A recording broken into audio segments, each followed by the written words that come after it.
Good evening, ladies and gentlemen. We welcome you here to Las Vegas Motor Speedway as it plays host of race number 3 of season 2 of the Clutch Drop Cup Series. First two races, we were on the East Coast. We're now West Coast racing as we're getting set for these drivers to take this 1.5 mile speedway for 175 laps of racing. I'm Seth Cole alongside of Anthony McCurry. And Anthony, same distance that these drivers drove at Homestead last week, but an entirely different animal here today. Very different animal. We're in the desert. It's hot. The track is slick and fast. The banking is intense here. Plus, the racetrack is much thinner than it is at Homestead. So these drivers are going to have to play a little bit careful around each other. They're going to be in close proximity with each other all race long. And barreling into turn one, these drivers can get up to almost 198, almost 200 miles an hour if they get a good run coming out of turn four. So going into turn one, going to be scary for a lot of these drivers, especially if they have to do it side by side. Now, last week, it was really all about sim racing development as they swept the front row starting spots. We ended up having Jeremy Bushi and Brian Siberi, the eventual winner, sweeping the stages. And Anthony, for the third straight week, they are a perfect 3 for 3 in claiming the front row. And with their mile-and-a-half program being as good as it was last week, obviously, I think you got to look at our front row starters, Jeremy Bushi and last week's winner, Siberi, as your possible favorites here today. But there are other guys as well that have been working on their mile-and-a-half program. So does a spanner get thrown into the works for the sim racing development team here today? Well, it all depends on how fast that Bucci and Siberi can be. As it looks like the 73 got a little bit slowed down on the start of the initial pull away, so everyone's gotten going now. But it all depends on how good their mile-and-a-half program is between the two of them. If they can get out to a good lead, then they can pretty much leave everyone behind them, although we have seen a few drivers that, at least this week, have gotten some good qualifying results. Got the car right behind them, the 8 of Matt Dyer. He's shown some speed, not quite as fast as Siberi or Bucci, but could keep up with them. And you always have to look out for drivers at the back of the pack, too, that you possibly might want to leave or might possibly have forgotten, like Travis Daly. He's starting on the outside. I believe he's starting on the inside of the second row. Or, I'm sorry, make that the third row. He might have something for these top runners as well. And don't forget about the guy starting on the outside of row 3, Mike Tellier in the 97. Of course, with this being the second season, there has been a previous race run here at Las Vegas 1 year ago. Mike Tellier, the defending winner of this race. So we'll have to see if he's going to be able to go 2 for 2 here at the Las Vegas Motor Speedway. As you saw your starting lineup, a couple of names that are conspicuously missing. We're going to get to that story in just mere moments. But Anthony, that pace car is ready to turn us loose. We're about to go racing. We are indeed about ready to turn them loose here at Las Vegas Motor Speedway. Get ready for 175 laps of close action here at the roulette wheel known as Las Vegas. We're underway here. And we're already looking 3 wide back there. That is Alex Link, another entry out of sim racing development, trying to get up there with his teammates. 3 wide ahead of him as Mike Tellier almost got to the inside of Gary Peck. We might be 3 abreast down the back straightaway. Tellier definitely had a go at it. He was looking to try and make it happen. On the outside, though, gets shuffled up in the front. It looks like, the 15 contact with the 31, but look at Campbell with a save coming out of 4. Oh, and then they wreck Tellier into the wall, and they're flipping. The 15's gone upside down. It's chaos on the front straightaway. The 11 of Dennis Nickel involved. Tristan Mayer in the 17 got a piece. The car up and over, as you said. Mike Tellier in the 97. Absolute pandemonium here on the very first lap of this race. That was a very hard shot to the outside wall, and I think that was 3 wide that played host to that. I think Campbell might have gotten a lot of these drivers a little bit uneasy. I dare say that the 43 might have come up and caused that. Nick King might have gotten a little bit squirrely. Take a look and see what happened. We were just talking about Mike Tellier's possibilities of winning at Las Vegas in back-to-back seasons, and it did not take us long for the high speeds of Las Vegas to spell trouble, early trouble, for a number of drivers. No kidding. Nick King went for one heck of a ride going up the track. Mike Tellier as well. The 71 of Alex Link was just unfortunately caught up in that. Nowhere for him to go, and sweeps up a lot of cars. The 5 was involved. I believe that was Joseph Causey that was involved. He came running in, not enough time to stop. And when you're going that fast, there really is no time to stop for some of these cars that are just, they came to a dead stop themselves. They hit the one part of the safer barrier that just brought these cars to a sudden stop. Nothing that the guys behind could do, really. You may not know the full extent of drivers that got involved in this as we're riding on board with our Daytona winner, Derek Schilling. He's able to get through. You saw a driver spin right down in front of him. I think that might have been the 32 of Jesse Powers, so he got a piece of the incident. And the thing I'm trying to wonder about, we'll go back and we'll look at the initial contact again.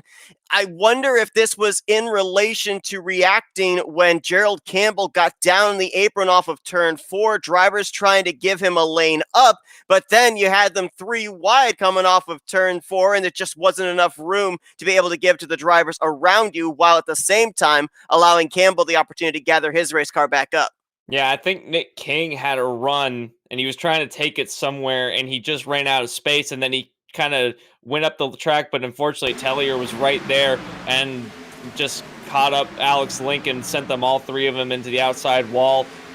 There's a lot more drivers that got involved than we quite realize. I think the 11 was also involved, Dennis Nickel. I think he's taken that car behind the wall. He's out of the race. Mike Tellier's also retired, and I think that DeJean Gorham, I'm not really sure what happened to him, the 23, but I think he's been involved. 5 of Joseph Causey is also gone to the garage area. There, actually, you see the 23. He got sandwiched up into the wall between the 11 and the outside safer barrier. So that's how Deshaun was involved. Joseph Causey got into a car that was in front of him. I believe it might possibly have been I think it was the flipping 97 that he got into. Think that the 77 of Blaine Woodruff was also involved. Not sure how he was. He came in and ran into the 5. He T-boned the 5 machine of Causey, and that sent him into the inside of infield. And man, so we talk about crashes like this that happen at Daytona, but we very rarely see crashes like this happen anywhere outside of a super speedway. But when they do, it's just as terrifying as when you're at a super speedway. Is that, I believe, is a total of 7 or 8 cars that have damage as a result of this accident, but it's just nothing you can do. The track is so fast and so thin that reaction time and place to take your reaction almost of a premium. Luckily, the front straightaway has that runoff on the inside that you can get onto in the grass, but just a lot of things happened, and a lot of things that drivers couldn't really prepare for, and I don't think we're prepared for coming just to complete lap 1. What a tough pill to swallow for a number of these drivers as well. I mean, this is an open setup league, and as soon as the checkered flag waved last week at Homestead, Miami, I guarantee you there were drivers that got to work on their Las Vegas setups, and they were prepared for those setups to take them 175 laps, little knowing that they were only going to make it maybe 3 laps at the most here tonight. Yeah, and then it just, chaos happened, and you got to feel bad for those drivers as green flags just come back out. But you got to feel bad for those drivers who did work on their setup, because it's always gut-wrenching when you spend time working on a setup that can take you a full distance, and then it's over before it really even started. So you feel bad for the drivers that were caught up especially, and I'm sure that the front runners that are lucky that they got away from that are counting their lucky stars, and maybe, just maybe, these guys might tone it down a little bit for the first few laps, but I don't think they have that intention, as you see them going too wide back there for the 4th place position, and I think that's Bob Carroll and Travis Daly battling side by side, going into turn number 1 for the 2nd time. Couple of NSM teammates side by side. Jeremy Bushi trying to get a run to the outside of the 28 of Nathan Hall. That Derek Cope throwback as Tyler Riggs stayed out, and he is the race leader now at Las Vegas. 3 drivers stayed out under that caution, the 26, the 28, and the 27. Interesting that they decided to stay out because these drivers, of course, are racing to the first stage caution, which will be at the completion of lap 40. And if we're able to take some notes from last week's mile-and-a-half race at Homestead, these drivers are anywhere from 3 to 5 laps short of making it that full 40 laps before their gas tank runs out of fuel. So those drivers that topped off, they might be able to save till the end of the stage. Those 3 that stayed out, though, I don't think they can. Yeah, it's going to be razor thin if they can indeed do that. Maybe they're banking on another yellow coming out to save them, although they won't have to come down pit road. These guys that did come down, if they get another caution, then they can save and coast along during the pacing lap. So it's a gamble that you take, but, you know, we're in Las Vegas, so why not gamble a little bit? It is legal here. Now, if you'll notice here, we mentioned that Las Vegas and Homestead entirely different in terms of the racetrack, entirely different in terms of the racing too. These drivers right now, they are pack racing at a mile-and-a-half track. Look how you could throw a blanket over the second back to about 7th place. These guys are not able to get away from each other because the draft is so strong, the downforce is low, so they were almost practically being able to hold it wide open through these corners. Especially through turn 1 and 2. That's where you kind of get an arc in from the front straightaway as you're coming through the D-shaped oval here. That's something that they also didn't have at Homestead. Homestead, it's even turns all the way around and even straightaways, so the front and the back straightaway are the same in terms of their structure and their layout. Here, it's a D-shaped oval, so you're constantly making a left-hand turn on the way into turn 1, and you kind of get a little bit of an arc going into turn 1. I think the banking is a little bit more in turn 1 than it is in turn 3. Certainly the angle of approach is much, much wider that you can take it through there. So yeah, you can. If you hit it right, you can run it flat out. Turn 3 and 4, not so much. You kind of have to get off the throttle a little bit, but if you get dependent on the inside of the racetrack, then you're golden. Nathan Hall did not pin it on the inside of the racetrack. He did pin it on the inside of the racetrack because now he's trying to take the leap at 3 wide. Here comes Bucci. He doesn't want to wait. Bucci tried it. He stuck his nose in the middle, thought better of it. That backing off is going to now fall him back into the clutches of the 27 of Bob Carroll. That'll be side by side for third. Contact between Nathan Hall and Tyler Riggs. These two not giving an inch for the race lead, and they're going to make contact. Riggs is going to go off the nose of the 28. And he came to a dead stop in turn 3. I don't know if he's okay or if anyone's gotten involved. I think someone else might have gotten caught up in that. That is the 69 of Schilling that got involved, our Daytona winner. Eric Schilling and Brian Siberry, the only two drivers coming into this race, knowing that they're going to be contending for spots in the playoffs because of their 2 previous wins. But it has been a tough couple of weeks since his Daytona victory for Derek Schilling. Caught up in an early incident last week at Homestead, and only 13 laps in, he's gotten caught up in this early incident, second caution of the night at Las Vegas. And it was a battle for the lead going into turn 3. It just, they got a little bit of contact and they got sent up the racetrack. And look at the Tyler Riggs machine. He comes to a dead stop, and then I don't think there's anywhere that Schilling could have gone to avoid that. Yeah, it's just really tough at these type of racetracks. You want to have as high an entry into the corner as possible to be able to arc it down, try and pin it to that white line. I think Nathan Hall was trying to do just that. Tyler Riggs tried to pin him down. The two of them wanted the same piece of real estate, and you saw that contact there of Tyler Riggs sliding in. Trying to figure out, there was another driver, I think, just ahead of the 69 that may have gotten a slight piece of the incident as well. I don't know about ahead, but Dylan Stipe, I don't know if he did make contact or just got away with it, but he almost came right in and plowed into the 69. I don't know if he made contact. It was really close if he didn't. Might possibly have been the 18 of Jacob Grant that I saw. We'll take a look and see. He may have just been skimmed. Oh, nope, it was actually the 12 of Justin Belmonte that actually just barely got through that. Wow. That is some good driving on the part of the 12 machine. Belmonte, he's been known to avoid wrecks and get it going the right way and make it so that he doesn't spin around when all physics say that the car should be spinning around. I also want to give credit to Dylan Stipe. He got on the brakes just enough to avoid hitting the 69, and I think that car doesn't have a scratch on it. So let's update as we're under caution the fallout from the first caution that took place back on lap 3. 6 drivers officially have retired from the race. Alex Link, Dennis Nickel, Joseph Causey, Mike Tellier, Deshaun Gorham, and Nick King. Two drivers right now trapped a lap down or more. Blaine Woodruff -2, Jesse Powers -5. They're still on pit road getting damage repaired. They're now joined by Derek Schilling, who will undoubtedly lose at least a lap, maybe more, after getting involved in that latest incident.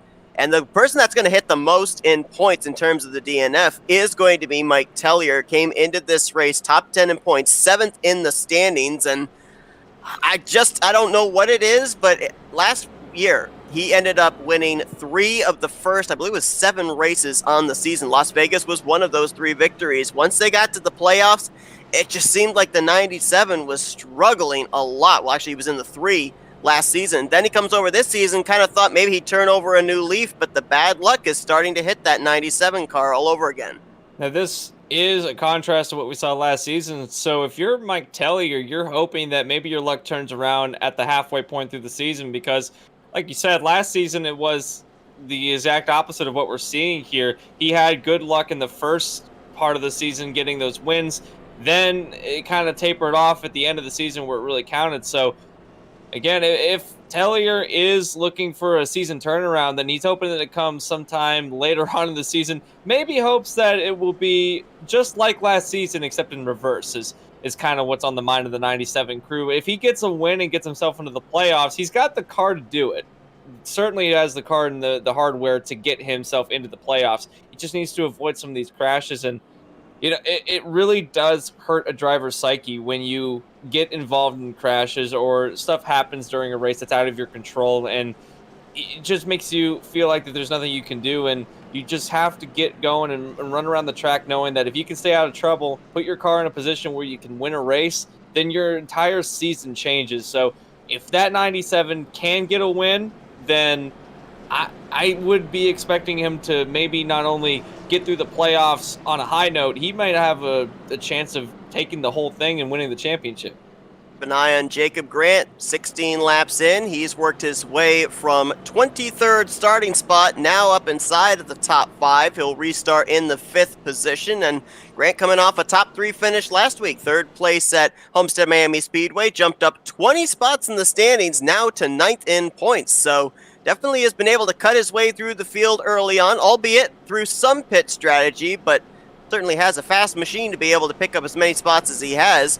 But from, I believe, 5th place on back, 6th place on back, Matt Dyer back to the last car on the lead lap, Tyler Riggs. Those drivers were all down pit road, so I believe if we went green from now to the end of the stage, those drivers could actually make it on fuel. Bit of a question mark for our top 5. Yeah, indeed, especially Nathan Hall, who hasn't pitted at all. So Nathan Hall is the one driver that is on the razor-thin edge of being able to make it to the end of the stage. And if he can make it to the end of the stage, does he have enough fuel to make it to pit road after the stage ends? We're going to find out. Green flag's back in the air. Look at the jump that Hall got on the restart. He's taken away from all the drivers behind him. Daly and Bucci trying to catch up. Now to the inside. You're going to see the draft start to play as the 15 and the 73 are going to work together. And right up to the back end of the 28 of Hall going down the back straightaway. Dare I say it, to the inside of turn 3? Yes, I do. Doesn't look like Nathan Hall put up much of a fight either. He realized those drivers were coming with a big run down the back straightaway, decided not to kill their momentum with throwing a block for fear of maybe causing our 3rd yellow flag of the night. We've already worked 2 cautions and we're not even 20 laps into this 175 lap event. Long way to go, and these cars don't like staying idle for very long here in the heat of the desert. So as weird as it sounds, the faster you run these things, the happier they are. So these drivers and these cars want to get going. As to the inside now goes Bucci, or make that Hall on Bucci. The inside line is definitely one of the places that you want to be at throughout 1 and 2. It seems like that the outside line, if you're battling too wide, seems like that the middle to outside line might be the better way around turn 3 and 4, but long way to go. Still plenty of time for these drivers to really figure out what those cars can do. And look at the 73 with the run out of turn 2. That middle to outside line might be coming in on that part of the racetrack now. Pulls away from this battle for 3rd and right up to the back bumper of Travis Dowley for the top position. Nathan Hall's going to hold off Jacob Grant momentarily. Last week's winner, Bryant Siberry, waiting in the wings, holding down the 5th position. And Jeremy Bucci, who won the first stage last week at Homestead, looking to go back-to-back Stage 1 victories, but Travis Daly throwing the block, not making it easy for him, and that's the thing that we're going to be seeing here as well. You can run it wide open, but you don't want to be in dirty air because the longer you go, the tighter that car is going to get when somebody is in front of you. Yeah, these cars have a lot of aerodynamic on them, so it's really important that you don't get caught in the dirty areas. If you see the way that the 73 dives it into turn one, or actually a better example of that is Grant on Hall right now. Grant to the inside of Nathan Hall. See how we got to the inside of the 28 before they got to the turns, making it so that the dirty air wasn't that big of an effect on him. He's able to get a run. Now still side by side. Hall got a good run out of turn two, but I don't think he really has anywhere to go with it. Can he keep the run through 3 and 4? Coming out of 4, it looks like they're still side by side. Here comes Brian Siberry. He's going to maybe try and make it 2, maybe 3 wide. Takes the shorter way on the front straightaway, down on the apron to close in on this battle for third. Behind them, it's mayhem from Bob Carroll, Matt Dyer, Tristan Mayer, all battling for 6th on back. And why this is an important battle is if the top 5, who were not on pit road under that last caution, can't make it on fuel, these guys back here could be battling for who would emerge the race leader when the top 5 come to pit road, possibly prior to the green and white checkered coming out for the end of stage 1. Yeah, and Nathan Hall hit the outside wall, so he's going to get into the clutches of these drivers, now trying to make it so they have a chance to take the lead if that does come to that scenario. Matt Dyer is now on the inside trying to hold it, man. Hall got really loose coming out of 2. I don't know if there's something wrong with the car. It might have knocked something loose when he hit the wall. He hit it quite hard when he came out of turn 2, but everyone on the inside line trying to file around him. That 28, something's wrong with it. It's very slow right now, trying to just gather everything he can. 2, 3 wide even sometimes throughout the racetrack back here for a battle for 5th place. Obviously, at this point in time, with 5 sets available to these drivers, I don't think anybody would have taken the opportunity to put on a set this early on in the race, but it could come down to how slow that 28 car is as to how much of his tires he used up in trying to battle other drivers for position early on in this race. Yeah, he could have used up quite a bit of them. And at this particular track, the way the track temp is, these tires are going to go by really quick. Maybe not so much as a place like Rockingham would have, but still, tire wear is going to be of a premium for these drivers, especially at the speeds that they're running. And these drivers running! Whoa! Hall almost got the wall again, but the way these drivers are running 2 wide throughout the rest of about 3 or 4 rows back, it's not doing their tires any favor, and it's actually increasing the lead of the 2 leaders, which, speaking of the leader, guess who it is? It's the 73 of Bucci. Made the pass on the outside to take the race lead. His teammate Brian Siberry used the inside to get around Jacob Grant to move to 3rd. Now we fall back here to the battle for 6th place. Matt Dyer, Tristan Mayer, a couple of Fords duking it out for that spot. They got a heck of a run on Bob Carroll out of turn 2, and that checked Matt Dyer up. I think Carroll might have slid up the racetrack and almost got a piece of the outside wall, just trying to recover from it. Matt Dyer's going to lose a lot of spots. 17 of Mayer's going to go through to take 5th place away. Carroll's going to fall back to 6th. Here comes Jared Campbell up the inside for 7th place. I think he's going to get Dyer going into 1. He's certainly alongside. Now clears the 8 car. And Hall is trying now for Dyer, but Dyer with a run coming out of 2. Does he take it to the inside? Yes, he does. Battle side by side for 7th. Harold Campbell was facing 45 degrees the wrong way out of turn 4, back on lap 3, was able to save it, and now is going to march his way towards the top 5. Dyer putting the pressure on him for the 7th position. Now Campbell with the run out of 4. He'll get to the outside of Bob Carroll for 6th. There was almost some contact. Carroll came up and almost tagged at 31, but into turn 1. Oh, Carroll a little bit on the apron, slides up the racetrack, and that's going to impede the progress of, I think that's Gary Peck that he's going to impede. Now Carroll to the inside of the racetrack, letting everyone go. That 27 might have something wrong with it now. Think that he might have used up his tires a little bit too quick, or just trying to get out of the way to avoid any possible crash that might happen. We're still green flag racing. Matt Dyer now on Campbell, trying to run him down. Oh, actually, he's falling away from Campbell at the moment. He's actually falling into the clutches of Belmonte now, a battle for 7th.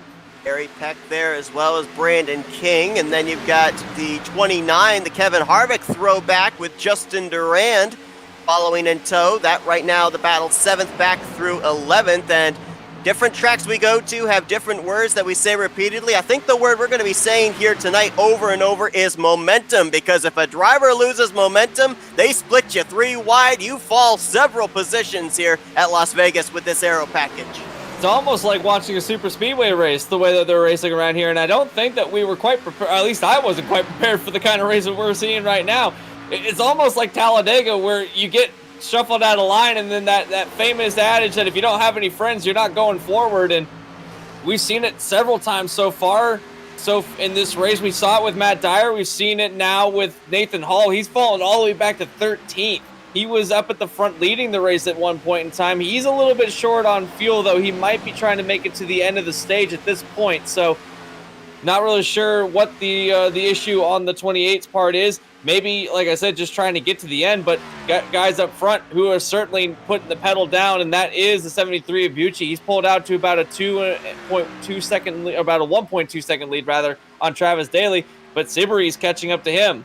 And as things stand right now, of the drivers that came down and topped off the fuel tank under our second caution, the highest run of those is Tristan Mayer back in the 5th position. The other drivers here in the top 4 did not come to pit road since lap 3 when that first caution came out. So still a bit of a question mark whether or not they can make it these final 8 laps when they get around to complete this first stage. But we've seen obviously in the past, in the last season, as well as here in the first 2 races of this season, how important stage points can be into your positioning in the standings heading into the following weeks. And we talked about the fact that Mike Tellier out of the race, it's going to hurt him in points. A number of drivers that were up inside of the top 10 in points are not in the field here tonight due to another league that they run in rolling over into the start time for tonight's clutch drop race. Those drivers would include Tom Bourne, Robert Kenny, Braxton DeWeese, as well as Austin Greatorex. Those are 4 drivers that came into this race in the top 11 in the standings. And there's a lot of drivers that are in the race right now that want to capitalize on that. Certainly our leader right now, Bucci, wants to capitalize on the fact that he can get and jump through the field in terms of points. You got Daly, Siberry, and some people back here like Jared Campbell, Justin Belmonte. Even further back, you've got people like Tim Hendry and Nathan Hall that want to try and see if they can bounce their way through the field, because you've essentially gotten a free race over those drivers that didn't make the start. So if you can get all the points that you can, and you might go into next week as the new points leader, or you might go into next week significantly jumping up into the standings. You could find yourself in the top 5 when you were mired back down past 15. Battle going to be for the 2nd position. Brian Siberry trying to make it a SRD 1-2 finish here in stage 1 as he puts the pressure on Travis Daly. And going back to the importance of stage points, your race leader, Jeremy Bucci, has not recorded a top 10 yet this season, but because of the stage points he earned last week at Homestead, he is 4th in the standings, surrounded by drivers that have started out the season with top 10 finishes in both of the season opening races. So just shows how important it is to get those stage points and those stage wins, because you never know how they're going to translate when the checkered flag waves at the regular season finale. Absolutely. It could be a matter of a few points that really does separate some drivers. Of course, if you can get a win, then you automatically lock a spot into the playoffs. And so I think that's what Jeremy Bucci is trying to do here. Siberry's already done it. So too has the 69 of Schilling. So Jeremy Bucci wanting to add his name to the list of drivers that don't have to have the stress of will I make the playoffs or not looming over his head every single race. He's got a car to do it tonight. He is checked out from Travis Daly at the moment. Got to open up almost a 2-second lead back to the 15 at the moment. So rocketing away is the 73. Hopefully he can make it on fuel. That's what the 73 team is hoping that he can do. At this point, though, he could get on the clutch a little bit through these turns, maybe try to back off the throttle, ease your way into some of these turns. You've got a bit of a gap back to 2nd place, so you can have some room to play with your throttle to get some more fuel flowing through the car. But I don't know. It's going to be close on his part. It's also going to be close on Daly's part, because he is also in the same position that Bucci is, but still also running by himself with a pretty sizable gap back to the 33. It's not really that sizable compared to between him and Bucci, but still could work together and at the very least finish third in the stage. But he doesn't want to do that. He wants to finish second. Well, I'll tell you what, if there's somebody that can make fuel strategy work and will go for a fuel strategy, it will be the 73 of Jeremy Bushi. Last week, his 10th place, or make that 11th place finish at Homestead did not in any way translate to just how strong his race car was, but he saw the opportunity that they could be close of being able on the last green flag run to make it on fuel. He ran out of fuel on the final lap, had to be pushed back to the start-finish line, so a gutsy call that didn't pay off, but we'll see if things translate similar from last week to this week, if maybe he'd be willing to make that same strategy call again. Well, if it worked once, why not try it again? And he's in a position to find that out. It's really cool to see these drivers bring over some strategies that they've had at other similar tracks and see if they can work at some of these other tracks. I would have got the yellow out, though. Stage caution has been thrown for Jeremy Bushi, who'll be the first repeat stage winner on the season. Back-to-back stage 1 victories in the last 2 weeks for the driver out of SRD. And that is crucial for him. He did make it to the end of the stage, so he doesn't have to worry about the fuel. And now he's got some very valuable stage points going in towards the championship. I would think that there's nothing but up for the 73. He's got a rocket of a race car. I would imagine that he would continue that stretch, but got some fast cars behind him that might have something to say about that. So now this makes things interesting for the upcoming second stage, because they ended up going back green after the second caution. I think it was on lap 11 or 12. So that would have given them anywhere from 28, 29, 30 laps to go, somewhere like that. We are going to get this race restarted some ways into stage 2. They're only racing to the completion of lap 80, so would these drivers actually conceivably, even without the aid of a caution, be able to make it the entirety of stage 2 without making a pit stop? Would be close. We've only seen these drivers be able to race for about 30 laps without a yellow, so not really sure how far they can stretch it. We do know they can at least go 30 laps. Interesting on the part of Bucci, I don't think he took 4 tires. I think he only took 2 tires, so he's going to get off of pit road quite quickly. But I don't know what these driver strategies will be going forward. Again, we've only seen them run about 30 laps on a run. This is going to be somewhere around 35, maybe 36 laps by the time we go back to racing. So it's going to be close for some of these drivers if they can indeed do that. Although a couple extra laps, you could theoretically say that under these pacing laps, it's going to be close though for some of these drivers. I'll tell you what, we may not know, but I'll bet you the drivers do. Let's talk with our Stage 1 winner, Jeremy Bushi. Hey, Jeremy, it's Anthony and Seth up here in the booth. You got us?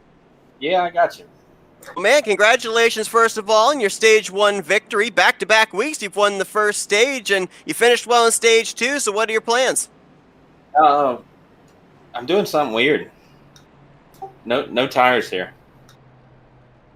I thought that's what I saw. I was watching your pit stop, and it seemed really quick, so I was wondering if you had taken tires or hadn't taken tires. Is there a benefit to not taking tires at this stage in the race, or do you think that you might need some tires at some point throughout the second stage? I just don't like how you literally have enough tires for every green flag stop in that last stage. So you're going to take your last set with like 30 to go. And that scares me, because if anybody saves a set and there's a caution late, then they've got it won. Now, whether this is the right move, we'll see. The only con is if I go a lap down, I'm screwed. So we're going to try not to go a lap down, and we'll be good. Jeremy, we've seen, obviously, with the type of racing here at Las Vegas, it's kind of like pack racing, so not much of an opportunity to be able to save fuel when you've got drivers breathing down your neck. But we're wondering, is it possible to be able to make it this second 40-lap stage on what you've got in the tank, or is there a pit stop you drivers will have to make if we end up running the second stage green? So, well, now that we're here, I'm going to come back down, top off, gain my 0.3 gallons that I've burned, and we might be able to stretch it. It'll be close, but we might be able to stretch it here. How about that strategy in the interview? Well, congrats on the stage 1 win there, Jeremy. Looking forward to seeing if maybe you can sweep the stages, maybe bring this thing home with a victory. I know that you're making gutsy calls as far as fuel last week. We'll see if you're able to bring it home this time. Yeah, I doubt I'll be making that kind of call this week, but we'll be there.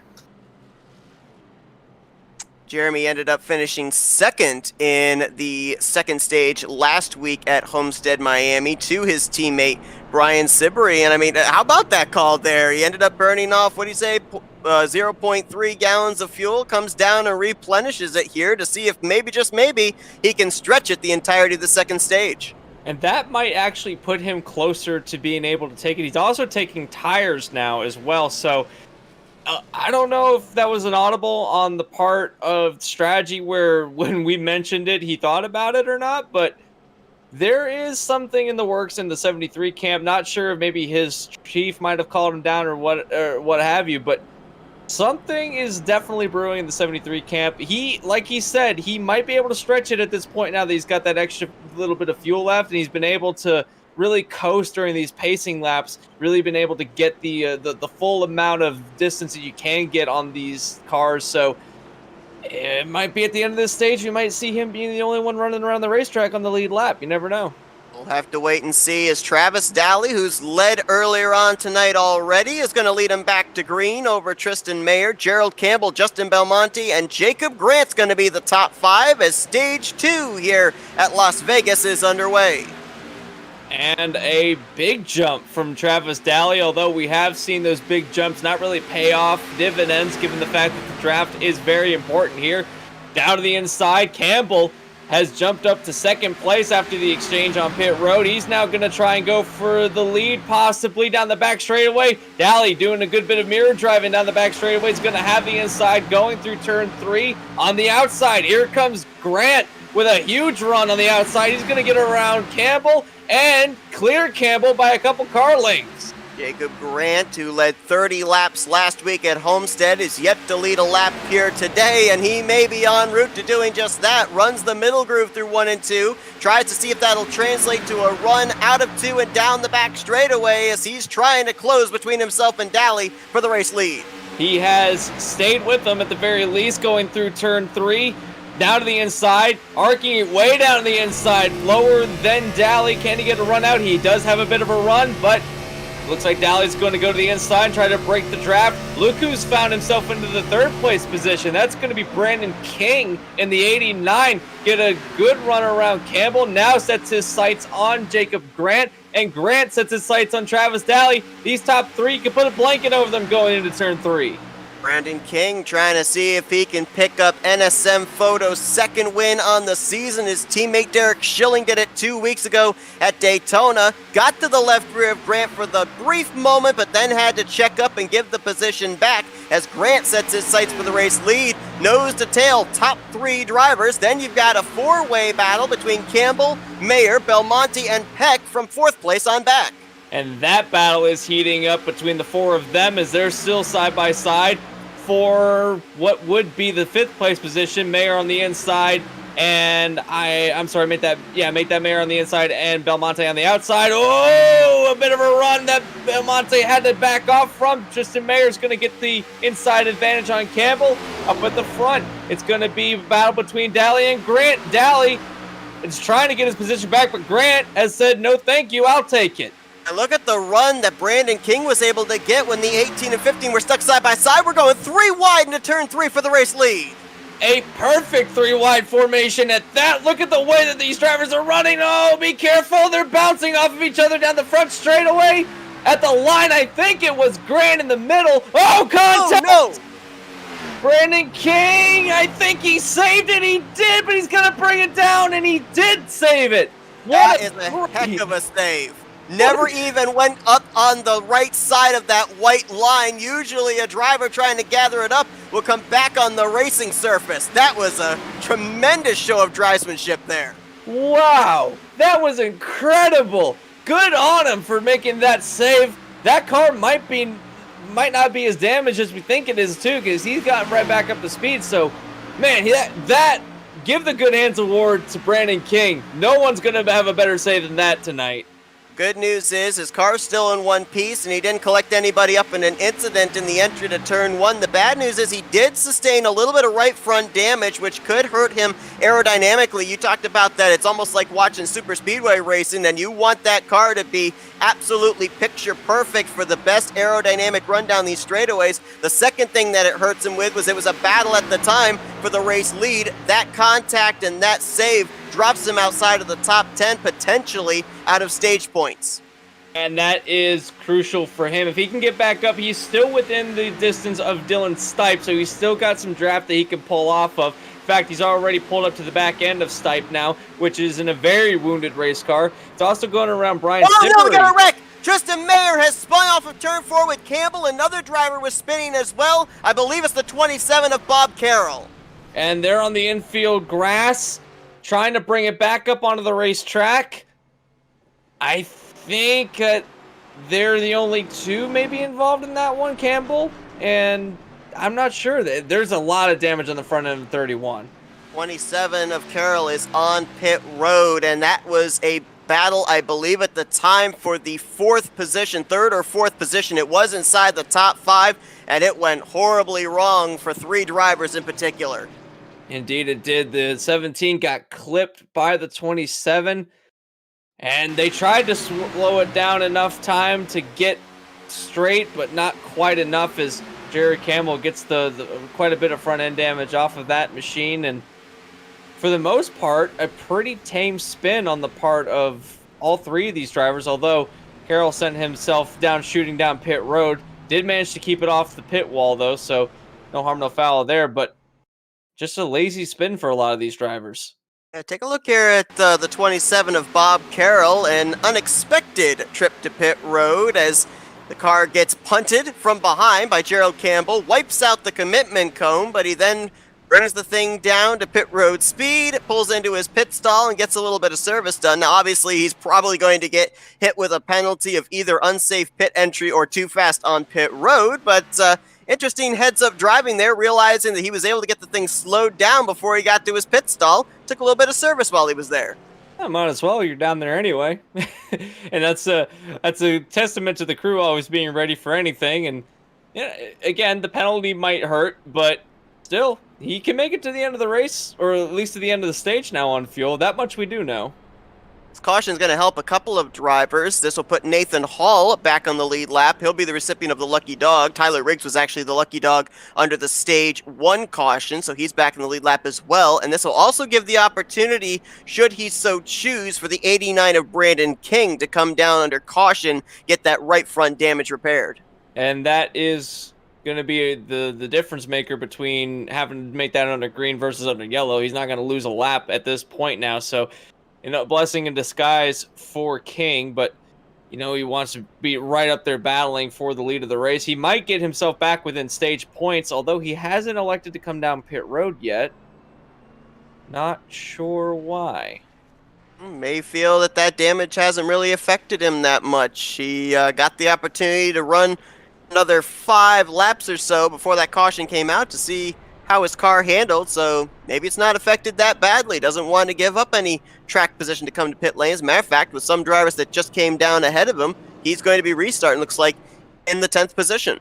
All right, so he gets himself back within the stage points, and he has a fast car, certainly a fast enough car to hold lead of the race, and he's got some cars in front of him that haven't been doing too well in terms of top speed. You've got a damaged car in the form of Dylan Stipe that's in front of him. He's got some of his front end missing. Thought he missed an incident earlier, but did get some damage. Had to pull the front end off that car, but that car otherwise seems to be a little bit up to speed. You've got Justin Duran just in front of him and David Duran in front of him, so the 2 Durans that he can get by that have shown to be a little bit off the pace, so a few more points in the working for Brandon King. It makes me wonder why we bothered to go through the statistics of the year before, because your top 4 drivers that finished in the top 4 last year at Las Vegas have all gotten damage in the first 50 laps in some way, shape, or form. Mike Tellier, who won, Deshaun Gorham, who was 4th, they're out of the race. You saw right there the front-end damage in Dylan Stipe. He was last year's runner-up, and Brandon King, we just saw sustain some damage on that last green flag run. He was 3rd at Las Vegas 1 year ago, so Not consistency in terms of Las Vegas performances here in between seasons 1 and 2.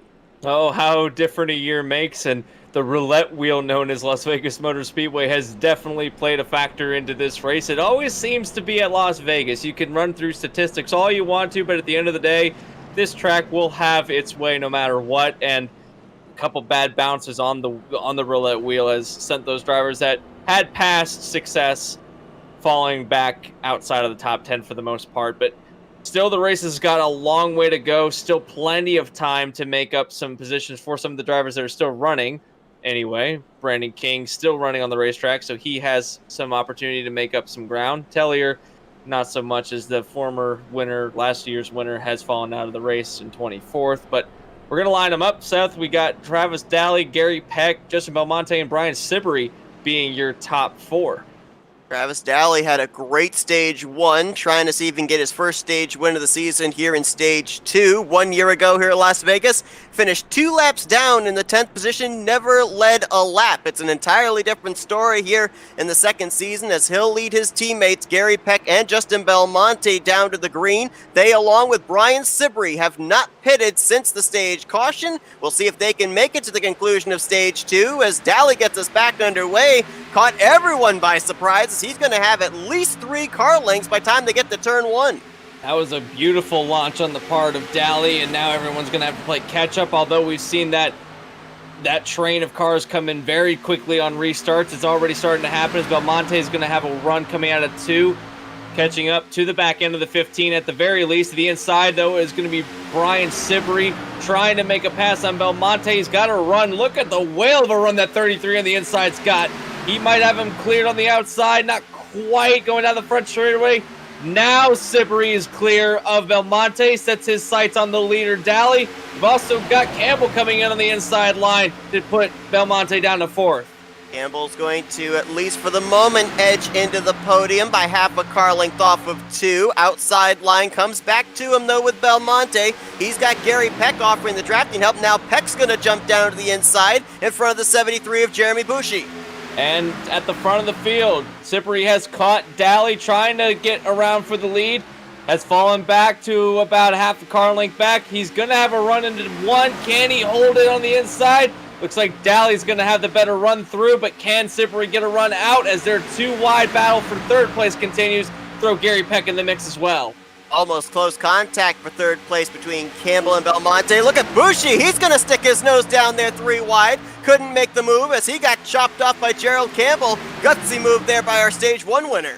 You can bet that he's trying some moves to see if it was a last lap scenario. Could he make it work? And I don't think that 3 wide into turn 3 from that far back is going to work, but give him credit for trying at the very least. He did have a good run through turn 1 and 2, and now it's going to go to the inside of Gary Peck, try to get that 5th place position back from the 22. I'll tell you what, that 73 has made quite a charge through the field, coming down pit road after leading the race, topping off with fuel, getting tires, now finding himself back in the top 5. So, fantastic run, getting himself back up into the stage points, and now possibly going for a podium.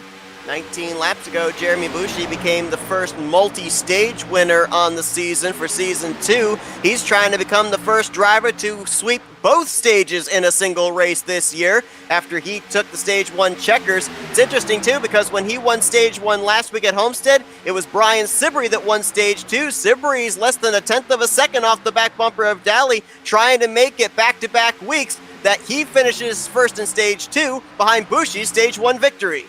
There's certainly a pattern going on between these 2 drivers, and it's going to be fun to watch how this one plays out. Again, it's looking like Siberry might get that Stage 2 victory if he can get around Daly, Daly's got a very fast car. He's been able to keep the 33 at bay. Don't count out Travis Daly. We've seen him have some good runs, certainly at Homestead. He had a fast car, certainly has a fast car here. Here comes Siberry, though. Siberry says, well, I think I've got a faster car to the inside of the 15 now, trying to make the lead. Down to the inside through turn 1. Oh, sails it in. But on the outside, Daly's got to run as well to counter. Saw the back end of the 33 step out just a little bit on corner entry as he had the shallower entry into turn 1, utilizing the apron. Daly having the slightly wider entry into the corner, able to keep his momentum. They still remain side by side off of turn 4, which has seemed to be the best area for the 33. He's been able to really rotate through the center of 3 and 4 on that inside line really well on the long green flag runs. And alternatively, Travis Daly's been able to send it into turn 1 and 2 at some great speed, although this time looks like Sibury's got his number, has now cleared, does Daly, to Sibury on the back straightaway. So good move from the 33 to get about a half a car length lead. Now he can set his sights on pulling away. And oh, by the way, here comes the 73 along with Campbell in tow. So both of them with a good run late in the stage. On the long green flag run at the end of stage 1, the 2 fastest cars on track were Jeremy Bushi and Gerald Campbell. They're lined up right now in the 3rd and 4th position, and they are less than a second behind the top 2. So they could have something to say about this stage victory in the final 15 laps of stage 2, as Sibury, last week when he got the race lead, he never looked back, led 75 of those 175 laps, and he is starting to open up a little bit of a gap back to the second place battle. Yeah, Daly is a lot slower than the leader, and Bucci and Campbell, it seems. There might be something wrong with the 15. He might have burned up his tires a bit too quickly. Here comes the 73 trying to make a move to the inside. Oh, that was a little ambitious on the part of Bucci. Got a little bit on the apron. Now trying to correct the car. Campbell almost looked like he had a run to the inside. Was thinking about maybe diving down to the inside, but thinks better of it. These two have got to find a way to get around Daly, but Daly does not want to give up that position, and I don't blame him. If you've got the position, fight for it. And he's taking the fight right now to 2 cars that are very hungry to get by, although to the outside, Bucci had to get off the throttle a little bit. Can he get it run into 1? I don't think he can on the inside, but on the outside he does. Gonna stick it to the right rear quarter panel, tows the 15 back to him, and will actually clear before they get down to turn 3. Campbell says, I'm gonna give that a go. He jumps the outside, contact between himself and the 15 going into turn 3, so killed his momentum. Campbell's gonna have to try and regroup and try again, as Bushi's gonna pull away with the second position. I don't think Campbell quite knew where the 15 was in relation to himself, because I don't think he had any intention to make that contact, but he came down as if that Daly was further back. Thought he might have gotten him clear, but good save nonetheless from both of these drivers, as now Bucci is catching up to Sibury at this point. So gotta think maybe that those fresher tires that James Bucci had, even though that they are only a couple laps under pacing newer, gotta think that maybe that's a bit of a difference right now. Also, he might be better on fuel at the moment. We saw him come down top off before the restart. Certainly has more laps to play with as far as distance goes. So no clue really what he's thinking, but you got to think that if he can make this stretch, then it's going to send a message to the other drivers of how far you can go on a fuel run. Things have gotten rather spread out for the time being amongst the entirety of the field. How about the Durans here tonight? David Durand in the 24, currently showing in the 5th position, and Justin Durand making his debut here tonight in the 2nd season. He's currently holding down the 7th spot, so good run for both of those Camaros. They are indeed finding themselves with good runs tonight, sandwiching Justin Belmonte in the 12, who is trying to make himself back up to the top 5. Just one position outside the top 5, stuck in a Durand sandwich at the moment between the two of them. And behind the Durand sandwich, you've got Gary Peck, who's closing in on the 29 at the moment. Gary Peck found himself at the front of the field earlier, but has since found himself shuffled back to the 8th position, trying to make up some ground on the rest of the field. Although, the way that he's moving, he's going the right direction. Not going to have enough time to maybe get to the top 5 before the stage ends, but certainly has a fast car. Battle on for 3rd. It's Travis Daly and Gerald Campbell once again. The last time these guys were side by side, contact was made into turn 3. Campbell's going to try to the outside again. Not quite going to get to the right rear quarter panel when they come off of turn 4. The drivers that right now completing the top 10, Brandon King right now in 9th. We documented his earlier contact and great save into turn 1. He is currently holding down a stage point paying position, and behind him, Bob Carroll, who brought out the last caution, getting sent down pit road, served his penalty for speeding on pit road, and has fought his way back up into the top 10. That penalty certainly didn't seem to hurt him that much, because he's got a fast car still. He's definitely good to go on fuel, as he came down and got service on the caution when he got launched down pit road. So no worries for the 27. If he can get to the end of the stage, I dare say that he might roll the dice and throw out some interesting strategy when the stage ends in a few laps' time. He might jump his way up into the top 5. We'll have to see if any strategy that he can do will pay off. Back in 11th, though, you've got Matt Dyer, who qualified 3rd, has suddenly found himself in a very, not lonely, but far back 11th place. Could possibly be testing the waters in terms of fuel strategy, though, if you're Matt Dyer. We've seen him be very unorthodox in his strategies. Going back to last year's season finale, he ended up on one green flag pit stop, being one of the first to pit road. Then on the following green flag pit stop, he was one of the last to pit road. So we'll see if he's got something maybe in the works in terms of strategy. Is Matt Dyer, obviously, I'm certain, would love to get up here, get some stage points, but he might be thinking about the long con, the big picture here. With the win and you're in situation, he might be already eyeing that checkered flag in terms of pit strategy.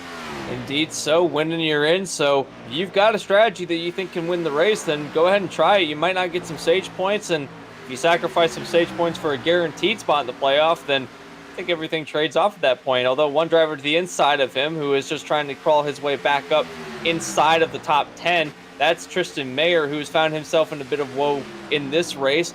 He took it to the inside of Matt Dyer, but no run that he could find on the inside. Dyer just too strong throughout the middle of the racetrack, so trying to find his way back up into the top 10. Still 2 positions out. Got to get up to Bob Carroll, which is a fair way bit up the road before he gets to him, but that 17 machine, albeit damage on the back end of the car, still with a fighting chance to get a top 10 in this race. You want to talk about another driver that's kind of seemed to fall back after a strong showing in the first 50 laps, and that's the 18 of Jacob Grant. Right now, he is back in the 13th position.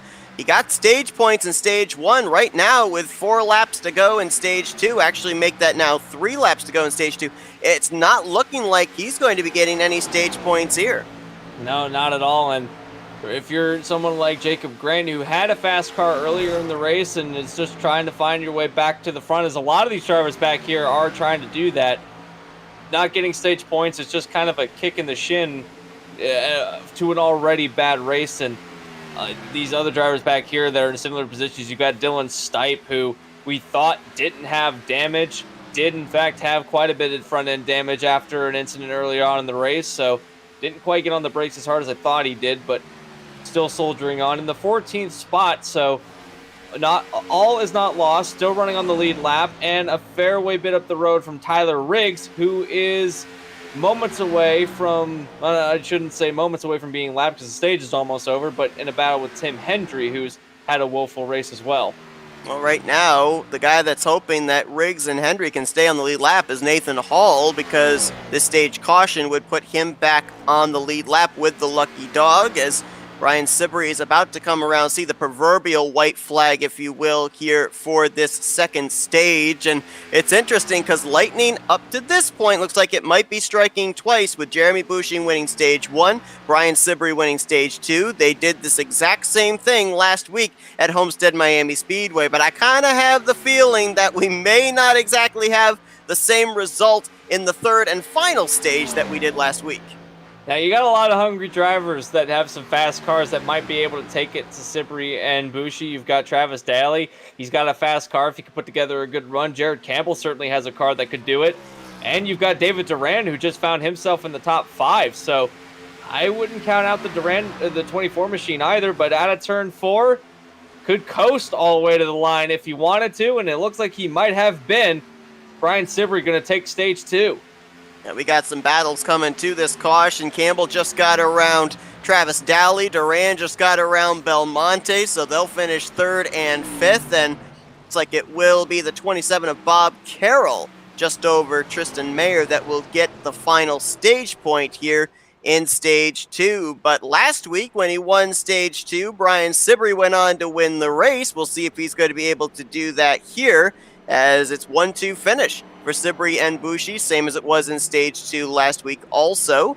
This caution going to put Nathan Hall back in the lead lap as the lucky dog driver. And just to update as well, last week 18th and out of the race for our Daytona winner Derek Schilling. Looks like he will suffer his second straight DNF. He brought his number 69 to the garage area a few laps ago. Looks like he will finish in the 19th position here tonight. So Obviously a heartbreak for him, but gotta have that monkey off his back and that knowing in the back of his mind that despite the hard luck he's hit the last 2 weeks, that victory at Daytona at least has him locked into the playoffs.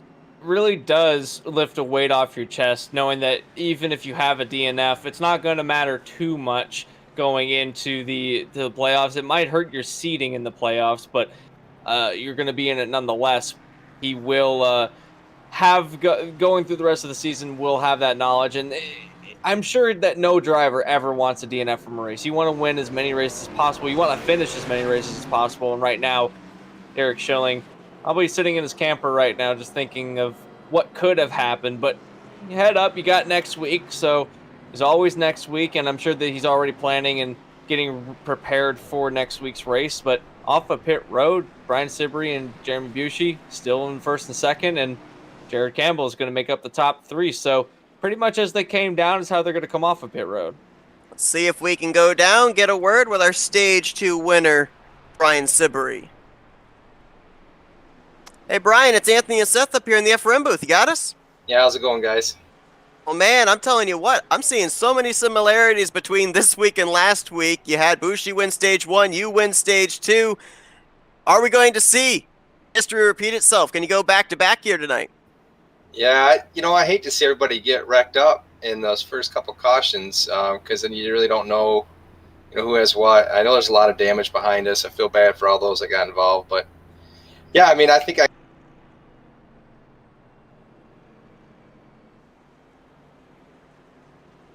think we may have lost Brian there for a moment. See if we can get him back. Hey, you still have me? There we go. We still got you, Brian. Yeah, I don't know if you heard what I said. I just feel bad for everybody that got wrecked. You don't know who has what until you get a little bit later in these runs, and a lot of cars got taken out early. So I feel good with my car right now, and I think Jeremy, my teammate, is probably going to be my biggest competition for tonight. Speaking about how good your car feels, we've seen that your 1.5 mile package seems to work wonders. Do you think that the same package you've brought over from Homestead is working here at Las Vegas, given the totally different track conditions between these two tracks? Yeah, it's. I think we lost Brian again there. See if we can get him back. Brian, you still there? Yeah, do you have me? Yep, we got you. All right, I don't know if it's on my end or your end, but yeah, there's not much difference between the two. The biggest change that I have to deal with every week is taking the car from 18.7 down to the 11.2 gallons we run in this league. It'll tighten it up if you don't touch it. So I spent some time earlier today making sure, I make a full fuel run and check the tire and loosen her up a little bit. And in fact, the first pit stop, I needed to make some changes here for the second run, and it felt a lot better. All right, Brian. Well, we're going to get to see if you can be the first multi-time winner on the season. You never looked back when you got the lead last week. We'll see if we can do it again. Best of luck to you. All right, thanks, guys. Hope to see you at the end. And so it will be Brian Sibrey, Jeremy Bushy, Gerald Campbell. That's your top 3. Travis Daly right there in 4th. Don't count out him as well. He's been strong here tonight, led quite a good portion of this race. And David Durand could be a sleeper there as well in the 24. He's going to complete the top 5 with Justin Belmonte, Tristan Mayer, Justin Durand, Matt Dyer, and Jacob Grant. The completion of the top 10. And now, Anthony, I kind of get the feeling this could go one of two ways. Either one, these drivers are going to settle it out again like they did back in Stage 2, go into a long green flag run, and pit stops could very well decide our race winner. Or, now that we've entered into the third and final stage, we could see the calamity and the mayhem we saw back in the first 50 laps in Stage 1, where these drivers are going to have that willingness for double, 3, and maybe on occasion 4 wide racing. Certainly the sense of urgency for these drivers is going to be heightened, as it always seems to happen in the third and final stage of any of the races that we have here. But I don't know if they're going to be too keen to do it so early, or if they might wait until later on in the run to make it happen. All these questions will be answered by the time the race is over, though. Green flag back out in the air, and Sibrey and Campbell get good restarts off the line, and they're going to leave Bucci and Daly in the dust. And we know that Sibrey, Campbell, they've got really good long-run cars. We're going to see how they are as far as the short run as they fire off. Campbell on the back bumper, half a car length between himself and the race leader Brian Siberry. Travis Daly slots into third, Durand to fourth. The driver that did not get going was the 73 of Jeremy Boucher. He now falls back to the fifth position, trying to get that fourth spot back. The outside line, which once the outside line gets going in terms of speed, he will be a competitive car again. He's already starting to try to make that outside line work. In fact, there you go. On the outside, Bucci's going to have a good run going down the back straightaway. Up in front of him, it's a side-by-side battle for second between Daly and Campbell. Daly on the inside, Campbell on the outside. Siberry on the inside trying to hold his own, and I think we know who's got the better short-run car. It's definitely Travis Daly in the 15 as he's caught right back up to the back end of Campbell, put him down to third, and now sets his sights on the leader, Siberry. We'll see if he's going to be able to challenge for the top position, as Daly has been out in front already today. Strong machine here out of NSM. Campbell got a little loose off of turn 2, almost gets the wall, and now we're going to start to see the blocking come into play as well. You saw right there, 15 took a look to driver's left. Siberry says no, no, no, and took away his line. And he's got a car that he can put wherever he wants to, does Siberry. Sometimes we have to see these drivers get an arc into turn 3 in order to keep it down on the inside, but Siberry was able to really use all of the racetrack in order to keep the 15 at bay, although here comes Daly on the outside. Great run out of turn 2. Can he carry the momentum all the way down to turn 3? He's got the lead now, and by the time they get into the turn, I think he's got him clear, but just as now through the inside of the racetrack, Siberry falls back to second. Daly throughout the middle of the racetrack, going to take the lead, but not so fast. Siberry with a good exit out of 4.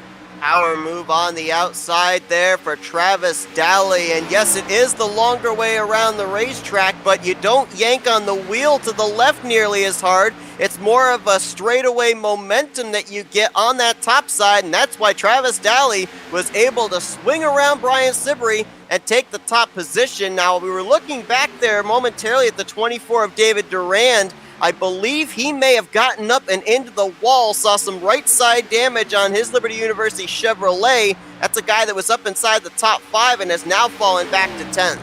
Yeah, there is some significant damage on the right side of that car. I did see a plume of smoke coming out of, I believe it was turn 2, so might have gotten a little bit too high up on the racetrack and smacked the outside wall. Either way, still battling with Tristan Mayer. He wants to get around the 17, trying to find any way possible to get around that 17 machine. But right now, Mayer has got a fast car on the inside. He's also got some draft help in front of him, that be coming from Jacob Grant. Up at the front, Campbell and Siberry now battle. Campbell to the inside. Is Siberry going to take second away from the 33? Campbell, ooh, that car got a little squirrely through the center of the corner, nearly came out from underneath him. That's going to lose him some momentum and allow Siberry to hold on to the second spot. Behind them, good three-way battle. Belmonte, King, Bushy actually joined Matt Dyer into this mix. That's fourth back to 7th. Matt Dyer was certainly playing possum at the end of stage 2 because he's found some speed in that 8 machine. Now rocketing his way up into the top 6, trying to get around Brandon King. Oh, I'm sorry, make that Jeremy Bushy in the 73. Has gotten around him. Now sets his sights on Brandon King, who's also made a really good recovery off of stage 2 in the 89, trying to get up to the 4th place position on Justin Belmonte, but Belmonte has got a fast machine as well. I'll tell you what, when we were talking with Brian Siberry, he said, there may be 1 or 2 guys here that could be a source of competition for me. I'll tell you what, I could name you about 7 or 8 drivers just based on their speed right now that I think have a shot of winning this race. Absolutely, and you're all looking at them in about the top 6, maybe even down to the top 8, because Jacob Grant has found himself on the back end of Matt Dyer with a fast machine. So don't count out any one of the top 8. Make that 9th, because here comes Tristan Mayer catching up to this group of cars as well with a fast 17 machine. He was up at the front earlier in the race, has now found himself back towards the top 10 and just inside the top 10, trying to make his way up into the top 5. Brandon King in the 89, that's a comeback run for him. Right now in 5th, trying to get around his teammate Belmonte for 4th. Meanwhile, ahead of them, Campbell and Siberry continue their dogfight for the 2nd spot, but while they're fighting for the position, they're actually closing in on the race leader, Travis Daly.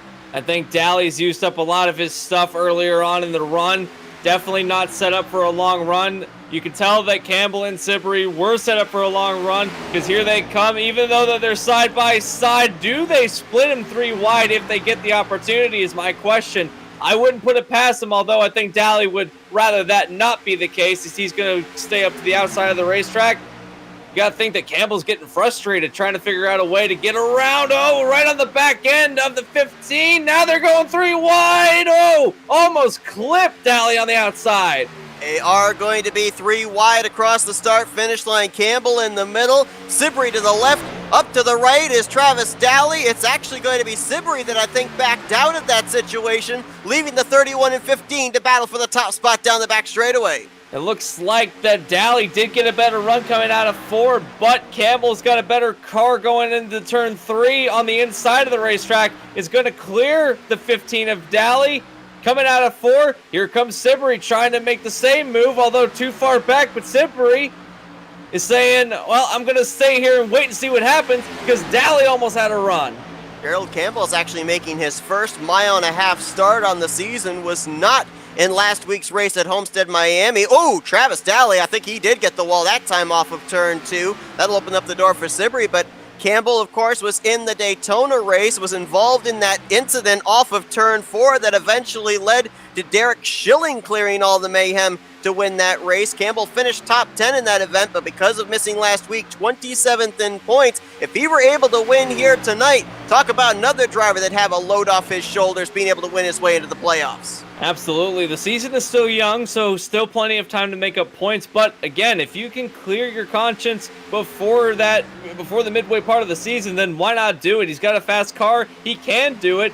Check out somebody who's trying to spoil the party. That's the 73 of Jeremy Bucci. He's made quite a good run up into the top 3, has cleared the 15 flawlessly and almost effortlessly, and now sets his sights on his teammate. Also, Justin Belmonte bringing Brandon King up to the back end of the 15 of Daly very soon. So we possibly could have a 6-way battle for the lead. Bucci, the lone Camry, up inside of the top 10. You got to go all the way back to 7th before you find the first Ford with Matt Dyer and Tristan Mayer. And then it's Chevy Bowties completing the rest of the top 10, as looks like it'll be an early night for the 27 of Bob Carroll. He just came down pit road and made the hard left-hand turn to the garage area. 18th is where he will finish tonight. And that's a shame for Bob Carroll. He had a lot of damage as a result from earlier on. Actually came down and got that service on pit road as a result of that, but just that car not feeling quite right for the 27, so taking it behind the wall, sets his sights on next week. And having something like that happen late in a run too, we're well into stage 3 at this point, so having something like that happen at this stage of the race has got to be gut-wrenching. He was on track for an 18th place finish at the very least, so not sure why the decision to bring that car down to pit road. He did have a fast car at the end of stage 2, so I'm wondering if something else happened. Not certain, but it's obviously going to hurt him not only in the running order, but it's going to hurt him in the point standings as well. Bob Carroll came into this race currently mired down in the point standings. He was, after 2 starts, I believe he was outside of the top 20. He was 21st. And it's really been a struggling season for him. This is a guy that actually was leading the field into turn 3 on the final lap at Daytona and ran out of fuel. So the luck has certainly not been in the camp of the driver of the 27. But the season is still young as well. And with that being said, I look at a number of these drivers up inside the top 10 right now. We know that early on in the season, good finishes translate to multiple positions gained in the point standings. Case in point, Jacob Brandt's top 3 last week gained him 20 spots in the standings. And some of these guys up here, like Justin Belmonte, Matt Dyer, Brandon King, David Durand, these are drivers that we could very likely see up inside of the playoff grid points-wise when we head to Phoenix next week, just based on the fact of the hard luck of some of the drivers up inside of the top 10 early on in this race, as well as some other drivers that didn't even take the green flag here tonight that were high up in points. Yeah, and those drivers are going to be kicking themselves that they weren't able to make it into this race, and certainly going to fall down and lose a lot of positions in the point standings.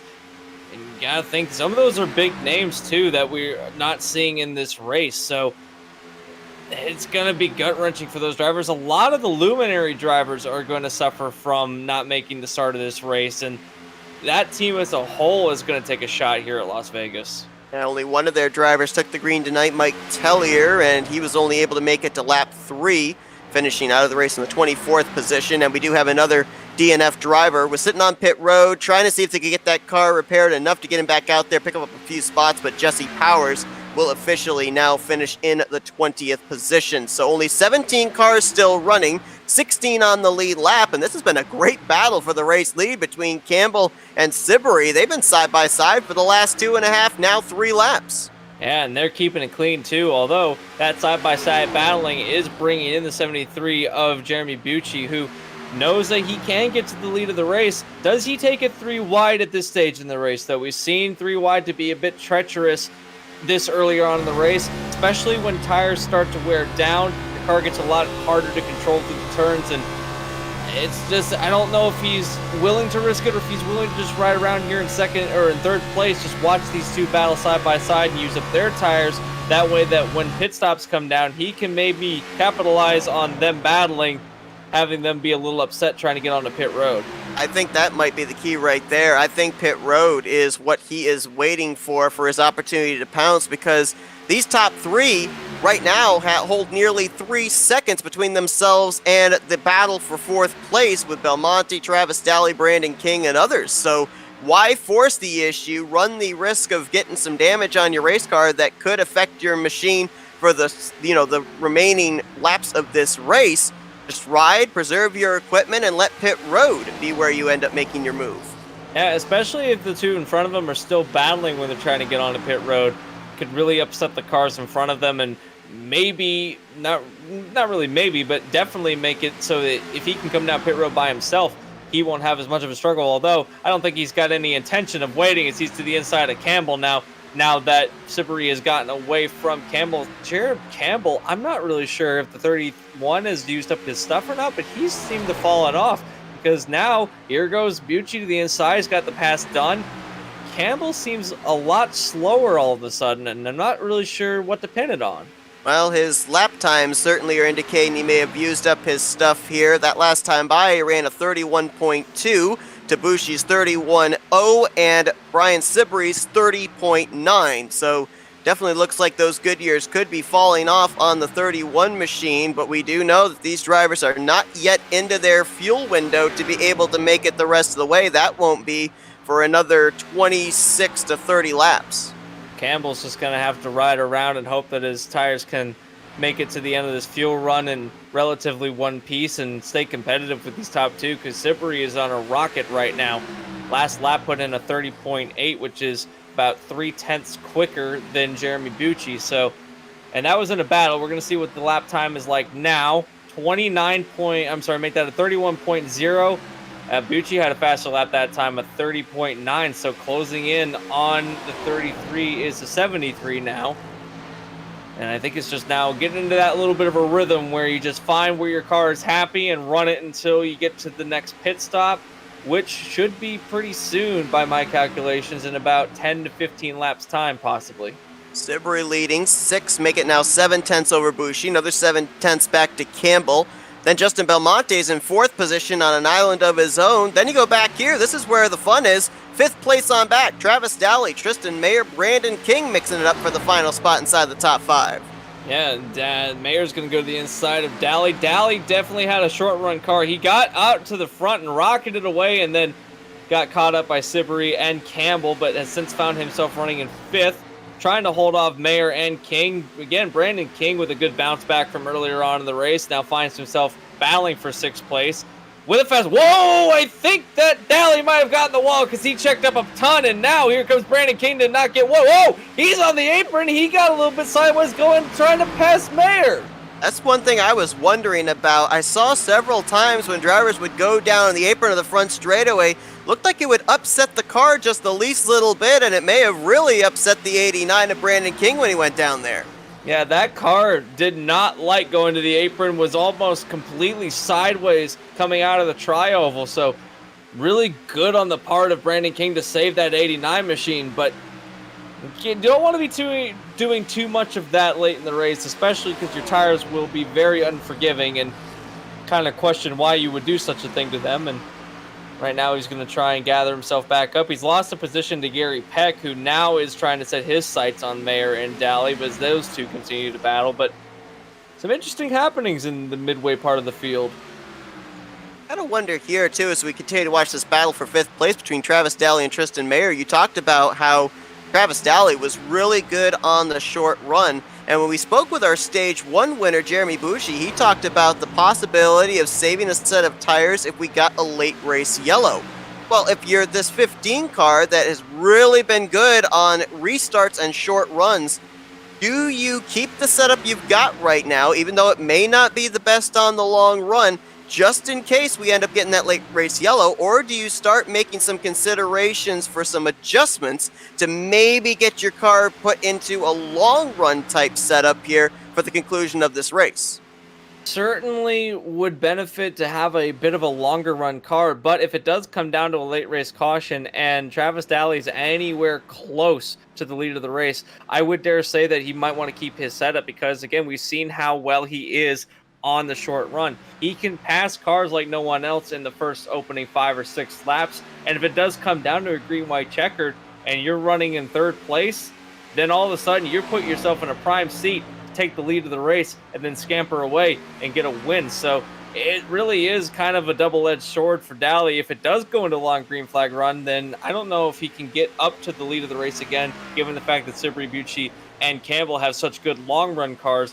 If he gets a late race caution, though, don't keep your eyes off the 15. He's definitely one to watch. 60 laps to go, and we've had some of our leaders hit pit lane. Justin Belmonte and Brandon King from inside of the top 10 were just on pit road. This is obviously not going to be their final pit stop of the day unless they can go into major ultra fuel conservation for these final 60 laps, but now it's starting to draw others to pit road. Jacob Grant is in, Nathan Hall is in, as well as the 4 of Dylan Stipe. And here comes the leader of the former leader, Brian Sibry's going to come down pit road, get his car topped off with fuel and some tires. Jeremy Bucci stays out an extra lap, so we'll see if that benefits him or not. Gary Peck's also going to stay out an extra lap. Wounded car of Blaine Woodruff was the 77.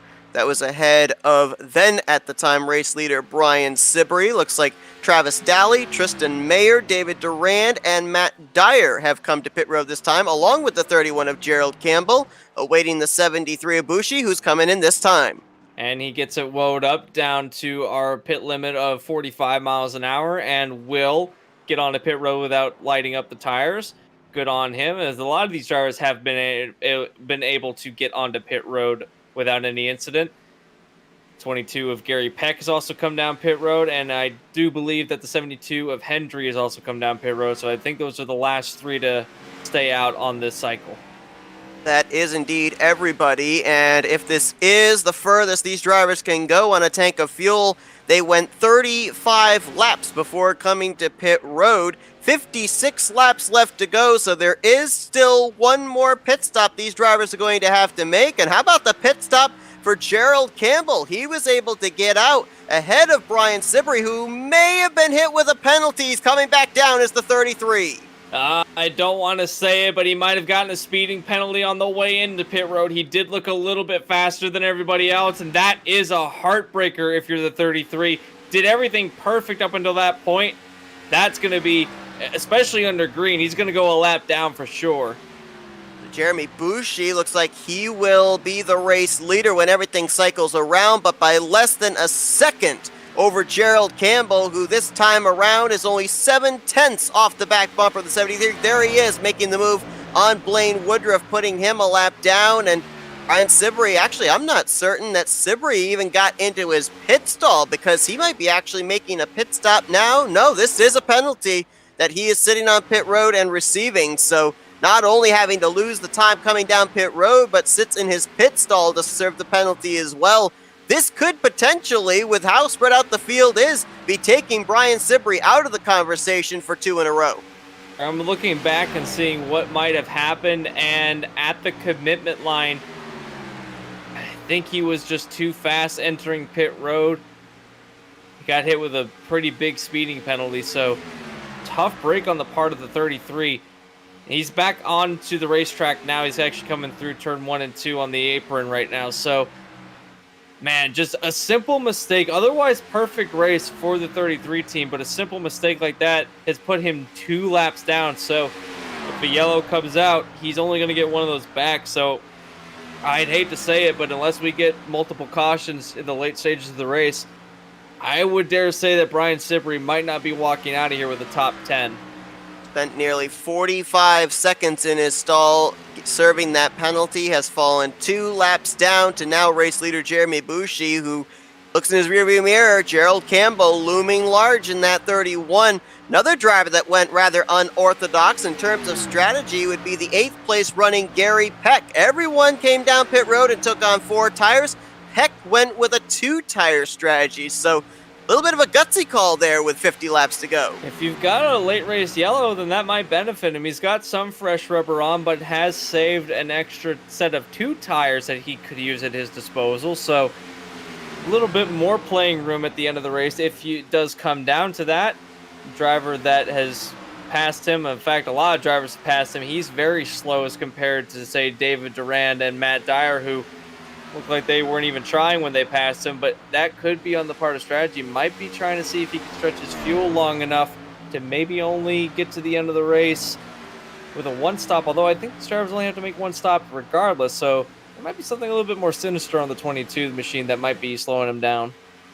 It's going to be interesting, too, to see when these drivers do elect to make that final pit stop, because with most of them coming down around 60 to go, they could split it in half and come down with 30 laps remaining, or they could go that extra 5 laps and come down with 25 laps to go, maybe take on a little less fuel, spend a little less time on pit road. But the thing that's going to be interesting here for these drivers is, remember when we talked with Boucher, he ended up coming off pit road after stage 1 and didn't take any tires. Would any drivers consider that possibly, of not wasting the time to put on the fresh Goodyears on the final pit stop and go with fuel only? It depends on how well your car is handling at the end of the run. I think if your car is struggling, then it would be worth to take on some tires. As we've seen, if tires are the only thing that's keeping Gary Peck from going forward, only taking 2 when everyone else took 4 tires, then that's a huge speed difference, and you don't want to have to be giving up that much speed on the racetrack, because if you only have a little bit of a lead, you don't want to have the threat of somebody running you down with 25 laps to go, and you only have maybe a 3-second lead once you come off a pit road. So it's a double-edged sword. Do you also maybe take 2 tires? Because 2 tires would be quicker than taking 4. Although if you have to fill it up with fuel, it might be the same amount of time to take 4 tires and fuel. And I think if you take 4 tires with a full can of fuel, or full 2 cans of fuel, then it works out to maybe about a second extra to take that second set of tires. So a lot of strategies could play into the end of this race. Someone who is definitely thinking about the now is Travis Daly, who's put Justin Belmonte back to 4th place. We were talking about Travis Daly being a short-run car. What if we get a caution? He's sitting in 3rd place. He is indeed. Right now, about 3.5 seconds between himself and Gerald Campbell. 4 seconds up to race leader Jeremy Boucher. Had a good battle going on for the 5th position as well. Tristan Mayer and Jacob Grant, 2 drivers that started this race outside of the top 20. Mayer 21st and Grant in 23rd, now running in the 5th and 6th positions. No doubt in my mind that when the fuel window opens to make it the rest of the way, when we hit 35 to go, I think the first driver you'll see on pit road would be the 22 of Gary Peck, because obviously that 2-tire strategy has not worked out to his benefit. Drivers out here in the top 10 are running anywhere from 30.2s to 30.8s. Peck, that last time by, ran a 31.7. Yeah, the track is not friendly to people who do not take fresh tires all the way around the race car. The track temp, the sun bakes on it. There's barely any clouds in the sky around Las Vegas right now, so track temps are going to be high around this area of the U.S. at this time of year, and just seems like it always seems to happen late in a race where the track temps, the sun is hitting the track at just the right angle, which makes the track temp a little bit hotter. Now, we are getting into a bit of twilight, so we were in complete sunlight earlier. Now the sun's starting to set a little bit, but that just means that the shadows are casting through turn 1, so a little bit of reprieve with these tires. The track temp's a little bit better off in that part of the racetrack. But if you look around this racetrack, anywhere else besides turn 1 and 2, it's completely bathed in sunlight. And as we all know, high track temps makes tires that are not fresh very, very sad. Tyler Riggs and Justin Durand just went a lap down to race leader Jeremy Boucher. Gary Peck will be next on the hit list, and not too far ahead of them is this battle for the 11th spot. But give a call out there to Dylan Stipe. Obviously, the whole front end missing, that car badly wounded since the start of this race, but last year's championship runner-up soldiering on in the 12th position. And, you know, I said this back at Daytona, races this early on in the season and the finishes that you get, even if it's one position higher than you would have finished if you had put it in the garage area, that one position, that 1 point could be a difference maker into whether or not you're going to be a playoff contender pointing your way in or not at the conclusion of the regular season. Yeah, it's a long way to go, so plenty of opportunity to make up any points, especially that a lot of drivers didn't make this start from the Luminary camp. This is a good opportunity for Stipe to leapfrog through the field, as a lot of drivers have a good opportunity to pass some of them in the point standings. An update on the 22, he's actually retired from the race. So whatever was going on with the 22 was a bit worse than just a two-tire strategy gone haywire. It's taken that car behind the wall. Wow, that's a tough break there for Gary Peck, who would have been another driver falling into the category of maybe pointing his way up into the top 10 heading into the Desert of Phoenix next week in terms of points. He was 16th in the standings coming into tonight's race. And it seems like a lot of good run drivers that we've seen coming into this race, even if they didn't have to retire, they are retiring. So you think that maybe Las Vegas, the way that this track is playing a toll on some of these drivers and the cars specifically, because Gary Peck didn't need to retire. He was running pretty well, all things considered. Bob Carroll was another driver that didn't have much damage and was running pretty well on the racetrack. A lot of these drivers behind were damaged, but those two specifically, there's really no rhyme nor reason why they would have retired from the race. Yeah, especially, as I said, with the case of Dylan Stipe. You go out there, you log all the laps, figure out where you finish then. And as you said, both of those drivers seemed like they were still somewhat competitive. So tough break for both of them. Early nights as Jeremy Boucher, the gap now 1.2 seconds to himself and Gerald Campbell. Now, Anthony, we're heading into that window, nearing 35 laps to go, where these drivers could pit and make it the rest of the way. If you're the 73 or the 31, what position do you want to be in to be able to make that first move onto pit road? Do you want to be the leader or do you want to be that second place driver? I think if you're in this position, if I'm Gerald Campbell, I'm thinking if I pit now, if I pit early, I'm going to have a clean pit entry. I don't have anyone in front of me. I don't have really anybody behind me. I can get onto pit road pretty quickly. Now, the thing is, you don't want to do what Brian Siberry earlier did and speed on pit road. So if you can come down pit road relatively stress-free as Campbell would, then I would think that would be the best case scenario. You want to come second place, because if the leader pits and has a bit of an incident getting onto pit road, he's lost the lead. If you're Gerald Campbell, you might lose second, but more importantly, you can watch what the leader does. You can set the tone for how the rest of the race will go. You run your own race. He has the benefit of also seeing if Jeremy Boucher comes down pit road early, he can adjust his strategy accordingly.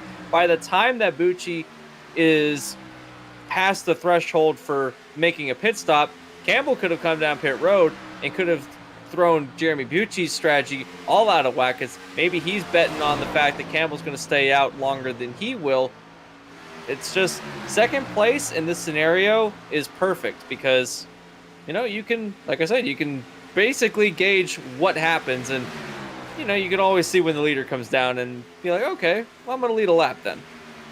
Well, Campbell came down pit road on the last green flag pit stop 1 lap sooner than Boucher did. He actually closed up quite a bit of the gap as well between himself and the 73, but then when Boucher's tires started heating up and took to the track, he was able to open up the distance a little bit more, but Campbell having him about 1.3 second separation could possibly be able to use this final pit stop to strike. And how about the 12 of Justin Belmonte right now in the 3rd position? This is a driver that has started out the season with back-to-back top 5 runs, 5th at Daytona, 5th at Homestead, and right now looking for his best finish of the season, but looking for his 3rd straight top 5 in a row.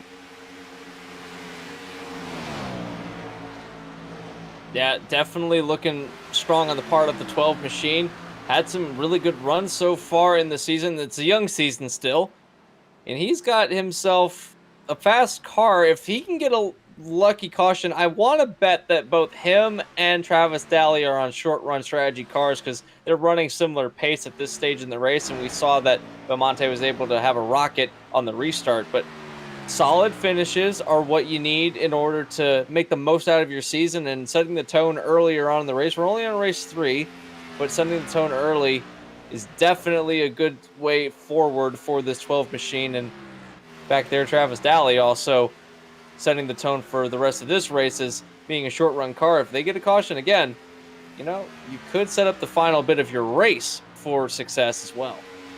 Fuel window is open, and so far the only driver that has come down pit road was the 72 of Tim Hendry. So he has made his final pit stop of the day. Tim making his 2nd start on the season, made his debut back at Daytona, and looks like Brandon King is now bringing the 89 down pit lane.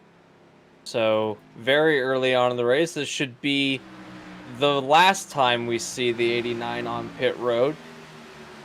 So a good short pit for this 89 machine. So we're seeing that a lot of drivers that are running towards the back of the lead lap cars are making their pit stop early, which isn't abnormal. We typically see that with some of the cars that are running towards the back of the pack, seeing if they can get some strategy. Although he's going to fall at least a lap down, maybe 2 laps down. So if a yellow comes out now, it would not benefit him because Justin Duran would be the first car on the lead lap, or first car 1 lap down. But we'll have to see what the 89 can pull out of this one.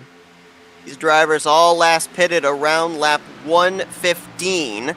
If they wanted to split this run in half, they'd be on pit road this time. They will have to be on pit road in the next 5 laps unless they've been able to save a little bit and stretch it an extra lap or 2. But these drivers will all be on pit road prior to 20 laps to go. So this is what we call the money stop, Anthony. And if you're Jeremy Bushi, your teammate's already gotten busted for a speeding penalty. How conservative can you possibly be getting onto pit road, knowing that Campbell is only a 2.5 seconds behind, and you know that he is going to be in full aggressive mode in how he attacks pit road entry? Well, Jeremy Bucci has got an advantage of having a very fast car as compared to Jared Campbell on the long run. So if he wanted to come down pit road now, if we go into a long run to end the race, then I think that 73 would be able to stretch its legs and get back up to the front of the field. But the thing with that is that we haven't considered the fact that tires might be the deciding factor of whether or not some of these drivers come down pit road. If you can stretch the fuel as far as you can, then I think that these drivers would rather do that than have to run on more lap old tires than they would if they were to come down pit road early.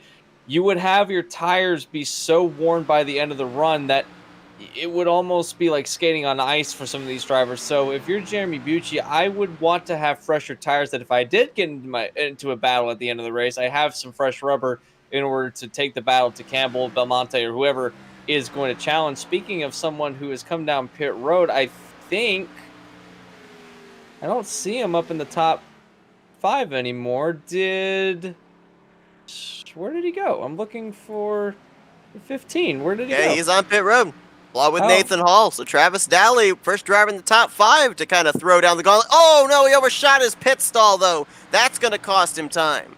That is indeed going to be a bit of a monkey wrench into his strategy, although getting 4 tires now and trying to get back on the racetrack. So Daly is thinking about splitting this run in half, or at least as close to half as possible, as he's now down and away.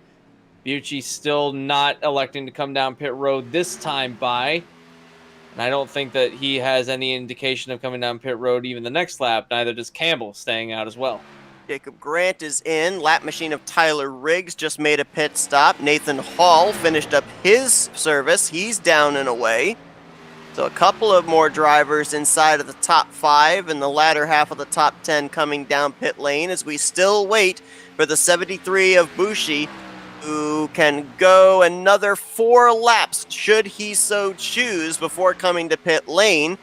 31 of Campbell. Does he decide to stay out as well? He does. Tristan Mayer, David Durant. I believe that Bushi and Mayer were a couple of the last drivers to come to pit road on that last round of Greek Lake pit stops, but not this time. 17's on pit road.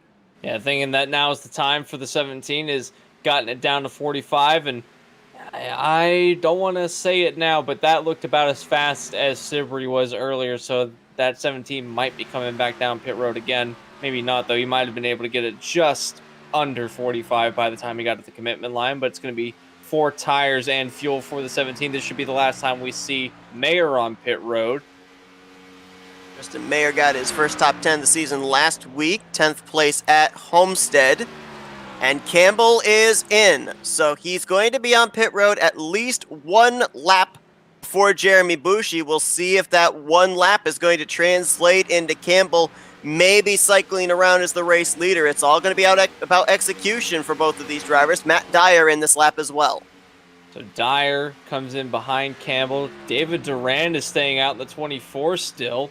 Second place is that 24 machine. Does Bucci come down pit road? He's in turn 1 and 2. So really stretching the 73 machine as far as it can go. And I think that's about what we're to expect from the leader of the race. I think Campbell is now just coming off of pit road, so he's going to be merging back onto the back straightaway very shortly. Does Bucci pit this time? Yes, he does. So Bushi's going to be the last driver to hit pit lane. David Durand was on pit road just ahead of him, actually in danger of going a lap down, was only running, I believe, about maybe 3 seconds ahead of the race leader, Jeremy Bushi. So now we're going to follow the 73 down to his pit stall, because we saw earlier with Travis Daly, going from the asphalt onto the concrete pit stall can be very slick with these warm tires. We'll see if he hits his pit box perfectly, and looks like he will. The number 1 pit stall for Bushi, who started on the pole position. And we'll see if he goes with right sides only, or if he is going to go with the full 4 set, and indeed he will, up on the left sides. Now we got to find out, where does he come out in relation to the 31 of Gerald Campbell, who has 1 lap older tires, but is up to speed? I think you're going to find out very quickly, because Campbell's just now entering turn 1. Bucci now going off onto the apron. It's going to be very close on the back straightaway, but I think that Campbell's going to leapfrog. It does indeed do that around the outside. Now the question is, how big a gap can he open up? Because in terms of lap times from this past pit stop to the one before, Bushi was more consistent in terms of the speed he was able to carry lap after lap.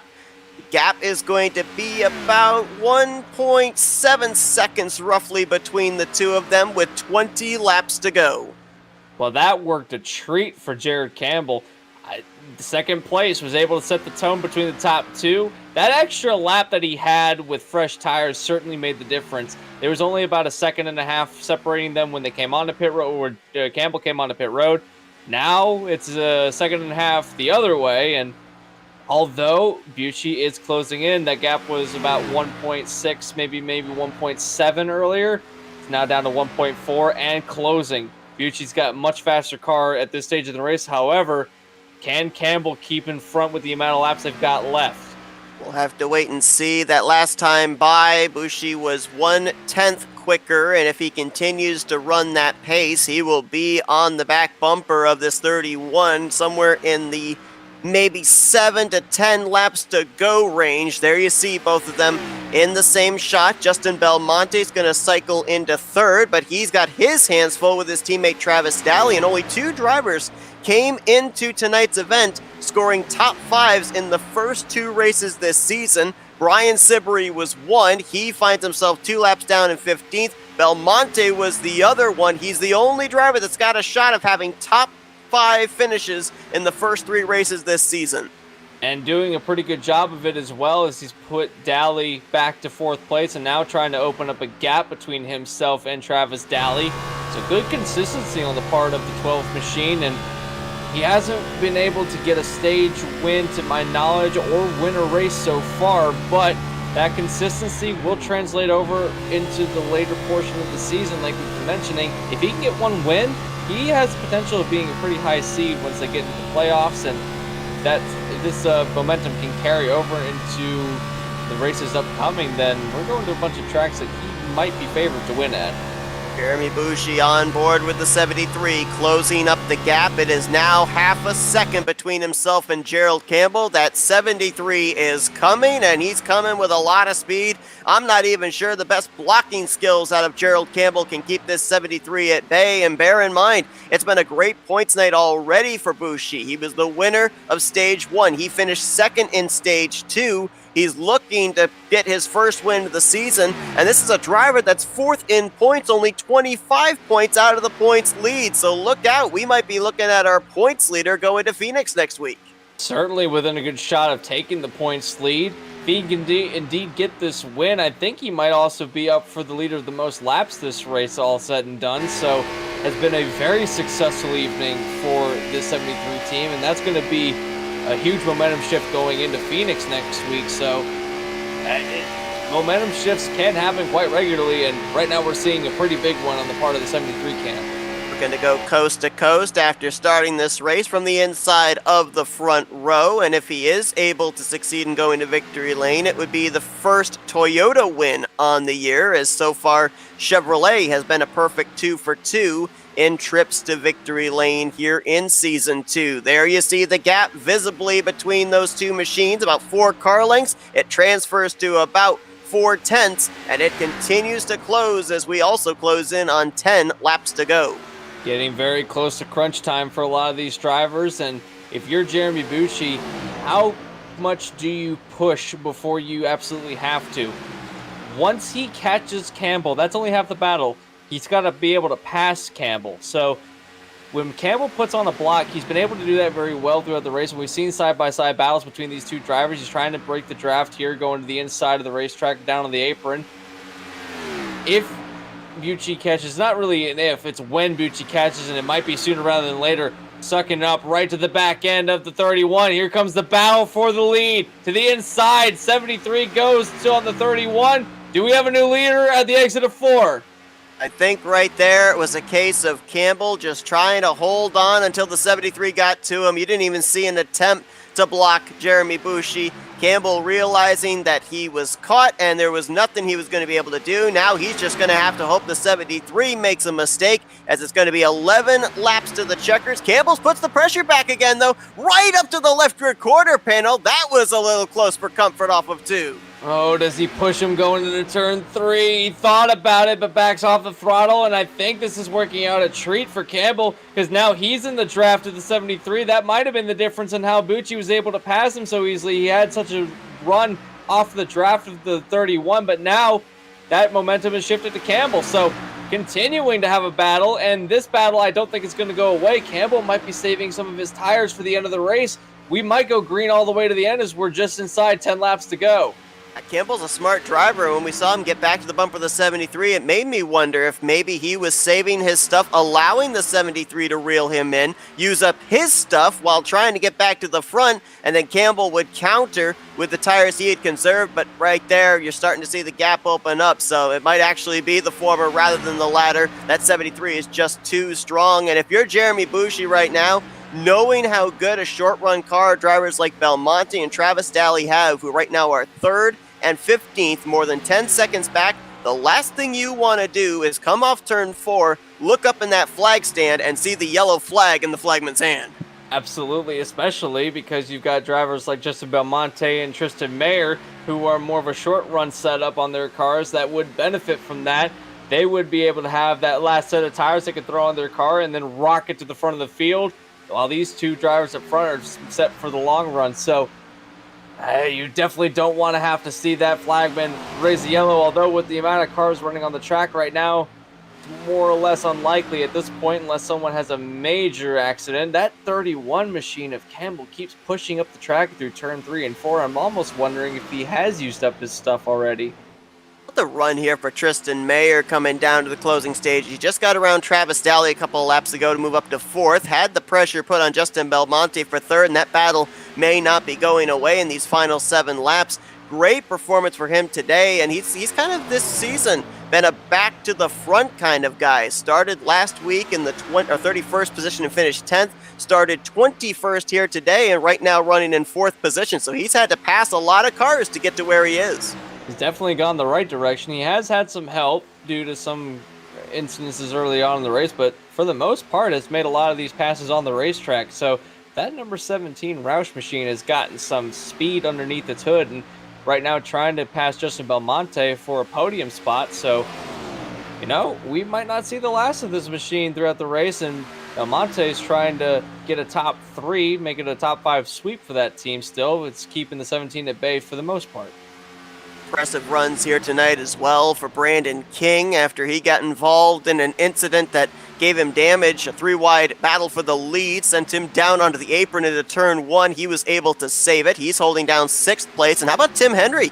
He was that driver. As soon as the fuel window opened, he dove it down onto pit road, and that actually translated him into picking up spots. Right now, he is in the 7th position in his second start on the year. And doing a great job keeping that 7th position, got himself in the top 10 and is running comfortably. Bit lonely, but sometimes lonely is not a bad thing, as no one can challenge him for that 7th place position. Unlike back here with a battle for 8th between Jacob Grant and Matt Dyer. Dyer now to the inside, takes the 8th place position away, and David Duran now trying to get Jacob Grant on the inside to put him back to 10th place. So good battle back here for what was the 8th place position, now the 9th place position. Yep, Jacob Grant going to drop back into the clutches of the 24. David Durant in that 10th spot. Last car on the lead lap is 11th place Nathan Hall. Right now, 16 drivers running at the conclusion of this race, 11 on the lead lap. And as Jeremy Bushi makes his way into turns 1 and 2, it's 2.5 laps to go here at Las Vegas. 1.8 seconds between himself and the 31 machine. Bushi just trying to get around to the white flag, and I have to chuckle because last week we saw him try and stretch it as far as possible on fuel on the last run at Homestead, ran out of fuel on the final lap. He was one of the last drivers to come to pit road here on the last green flag pit stop, leaving nothing to chance in terms of the fuel strategy. And what was it that we talked about him at the end of stage 1 of the race, when he was trying the strategy of staying out and taking no tires, and then he went to the back of the pack after our interview with him and got 4 tires and fuel to top off, ended up finishing in, I believe, the 3rd or 2nd place for that for stage 2. So now finds himself leading the race with a dominating fashion with 1 lap to go rather. He's racked up a lot of stage points this season in the first 2 races, but tonight he will not only claim his first victory, but his first top 5 and top 10 on the season. He also may be the points leader heading into Phoenix, but more importantly, he's going to lock himself up a spot in the playoffs for the Clutch Drop Cup Series. As off turn 4, Las Vegas belongs to Jeremy Bushi. And stellar performance by Gerald Campbell to finish 2nd place after everything's said and done, and Justin Belmonte will come through to finish in 3rd place. But Bucci with a fantastic run at the very end of the race where he needed it the most. Pit road did not favor him, but he did have a fast enough car to come back past Campbell on the racetrack and never looked back as he opened up almost a 2.5 second lead by the end of the race. And it's almost like we're watching lightning strike twice, except this time the role is reversed. Still a sim racing development driver going to victory lane, but now 2 of their entries will be locked into the playoffs with Sibri's victory last week at Homestead as Bushi burns it down, and nearly a flawless race for the 73 as well. Started on the pole, won the first stage, came up just short, 2nd in the 2nd stage, and then caps it off with the victory here tonight. And another driver will head into the desert of Phoenix knowing that they're going to be battling for the playoffs. And, you know, when we start getting to some of these tracks where we know strategy is going to come into play, these are the drivers you have to look for because, you know, they're going to be the ones that are going to be a little bit more unorthodox with their strategies because they have that luxury to do that. Indeed so, and they can test and see what works, what doesn't work. By the time you get to the playoffs, you're going to have a whole strategy book, an entire playbook, if you will, of plays that you can pull out of your hand and see what you can do at the end of the race, and or at the end of the season rather, and really find out what can and can't work. And who knows, that might win you a championship at the end of the day. Taking a look at our official race results, and obviously we touched on the fact that with a number of big name drivers getting involved in those incidents in the first 15 laps of the race, it opened up the door for others. But take nothing away from some of these other guys up inside the top 10. Belmonte, Tristan Mayer, Travis Daly, Brandon King, they had some fast race cars here tonight. Absolutely. A lot of these drivers up in the top 10 really had some fast cars. Matt Dyer at the end of the race had a fast machine, or at the beginning of the race also, but fell back into 8th place for the 8th machine. Talk about David Duran. He finishes in 9th place. That machine, given the fact that this is one of Duran's first starts, did fantastic in that 24 machine. And the other Duran, Justin Duran, finishes 13th in his first start in the 29 machine. How about Dylan Stipe? Front end damage all the way back on lap 3, but stuck it out, finishes a lap down, but still a 12th place finishing result. Same for Tyler Riggs. Credit to both of these drivers for sticking it out. Tyler was battling for the lead earlier on in this race, got wrecked, but still brings it home with a 14th place run.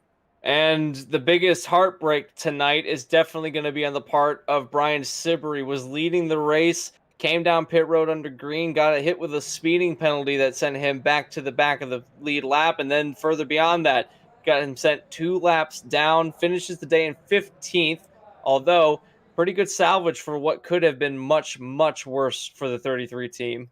And either one of our previous winners finishing in the top 10, with our Daytona winner Derek Schilling finishing out of the race in the 19th spot. As you look down here through the remainder of the results, and these 6 from Alex Link down to Nick King never made it past the 3rd lap, involved in that violent crash on the front straightaway in the very beginning laps of tonight's event. But it's time to now go trackside and see if we can get a word with our top 3 finishers. Let's kick things off with now the only driver that has back-to-back-to-back top 5 finishes to start the season. That's the driver, the number 12, Justin Belmonte. Looking fast. Hey, Justin, it's Anthony and Seth up here in the FRM booth. You got us? Yes, sir. How's it going? Going great, man. We saw a lot of drivers here tonight have their cars set up for the long run, and definitely looked like your 12 car was set up for that long run. You passed a lot of race cars there when we were under green flag conditions. How did it feel out there? Yeah, I wish there was more laps in for a fuel run, because we kicked in with 15 to go. Felt like it really turned on so fast. Now we talked. Oh, sorry, Anthony. Go ahead. No, it's okay. Go first. I was just going to bring up that, we talked about before we ended up bringing you up here about the fact now you are the only driver in the first 3 races to record a top 5 finish in every single one of them. Obviously, the consistency is on your side. Are you looking to continue to ride that consistency into the playoffs, or does this give you the confidence of feeling that it's not long till we're going to see this 12 car in victory lane? Oh, I think you always got to go for the win, but the consistency is so key. I mean, I qualified pretty terrible, I think, back-to-back races here, and just gone for a top 5. Just keep it clean to the end and get as many points as possible. Well, keep it clean. You did. That 12 car doesn't seem to have a scratch on it at the end of the race, and a race that took a lot of top running contenders out very early on in the race. But this track seemed to have a dynamic change about halfway through the race, where the tires seemed to fall off a little bit, even more than we saw in the beginning of the race. How did the tires feel throughout the long run here tonight? I mean, I can only speak for myself, but it felt like the change after maybe stage 2, even the first pit stop in stage 3, my car got significantly more free, and it felt like it was actually improving without really having to make a change, which was pretty cool. Now, one thing that we asked one of our stage winners was how much from last week's 1.5-mile track at Homestead did they carry over to their setup here tonight? I'm going to ask you the same question, because obviously it's an entirely different track, and the aero package as well seemed like it was a lot different, a lot more pack racing here tonight. So was there anything that you were able to glean from Homestead that you applied here tonight, or was it entirely different? Turns 3 and 4 were kind of they're very similar, but it's totally different. I mean, you're kind of holding it wide open here, almost the whole, first 15 laps. You're wide open, whereas Homestead, you're wide open for not even a lap. You got to lift in the corners. I mean, it's totally different. So it's tricky. Well, Justin, congratulations on your best finish of the season, third place, your third straight top 5 finish, and we're now going to give you the opportunity for some thank you sponsors and shout-outs. Big thanks to NSM and our team. I said at the end of the year I was up there. I finished third, I think. I forget what track. But I said we were improving, and we definitely are definitely proving that. I mean, we got third, fifth, sixth, and I think 10th tonight. So really good showing out of our team, NSM. And thank the sponsors, Breeze, Energy, Rep Sports, Butt Kicker. Shady Rays is on there also. And good effort all around by NSM. That's Justin Belmonte, his third straight top 5 to start out the season, third place here tonight at Las Vegas Motor Speedway. Congratulations there, Justin. We look forward to seeing you try and carry this streak over to Phoenix next week, maybe put that car in victory lane. Yeah, for sure. Hope to see you guys next week. And let's now see if we can get PRC Motorsports second place finisher, Gerald Campbell. Hey, Gerald, it's Anthony and Seth up here in the FRM booth. You got us? Why, yes, I do. And it was a dogfight there at the end, came down to that final pit stop. What little more do you think you needed to be able to hold the 73 at bay? Oh, have a better 3 and 4. That's where he was killing me, was 3 and 4. And if he had gotten a run at any other part of the track other than going into 3, it might have been a battle. But he had a good run and had the perfect spot to put me in to go about making that pass.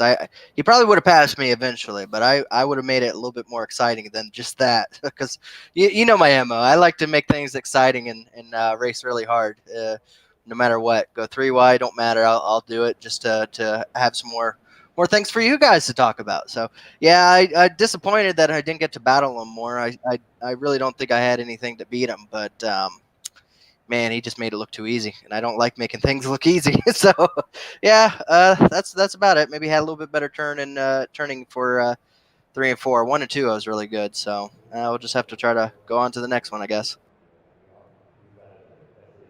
Certainly had a good run towards the end of the race, and that pit road strategy that you came down with at the last pit stop of the night, you did jump through the field and almost had about a 2-second lead on Bucci. What was the initial strategy? Was that the plan to come down before the leader was, or were you just kind of seeing what he was going to do and play it out?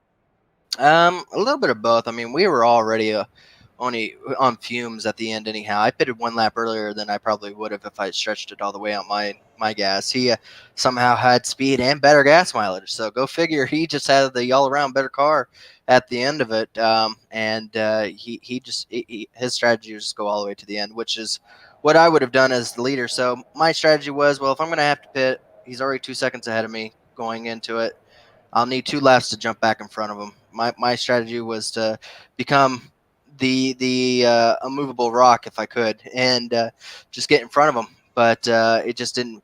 I was able to hold him off for longer than I thought before he actually caught up to me. So I was surprised how much speed I was able to have. But his car was just ticking just so much better around 3 and 4 that it was inevitable. He was gaining 10th by 10th on me. So it was just we had such a big lead over third that didn't really have anything to lose if I tried it, I guess. So I probably would have played the same thing.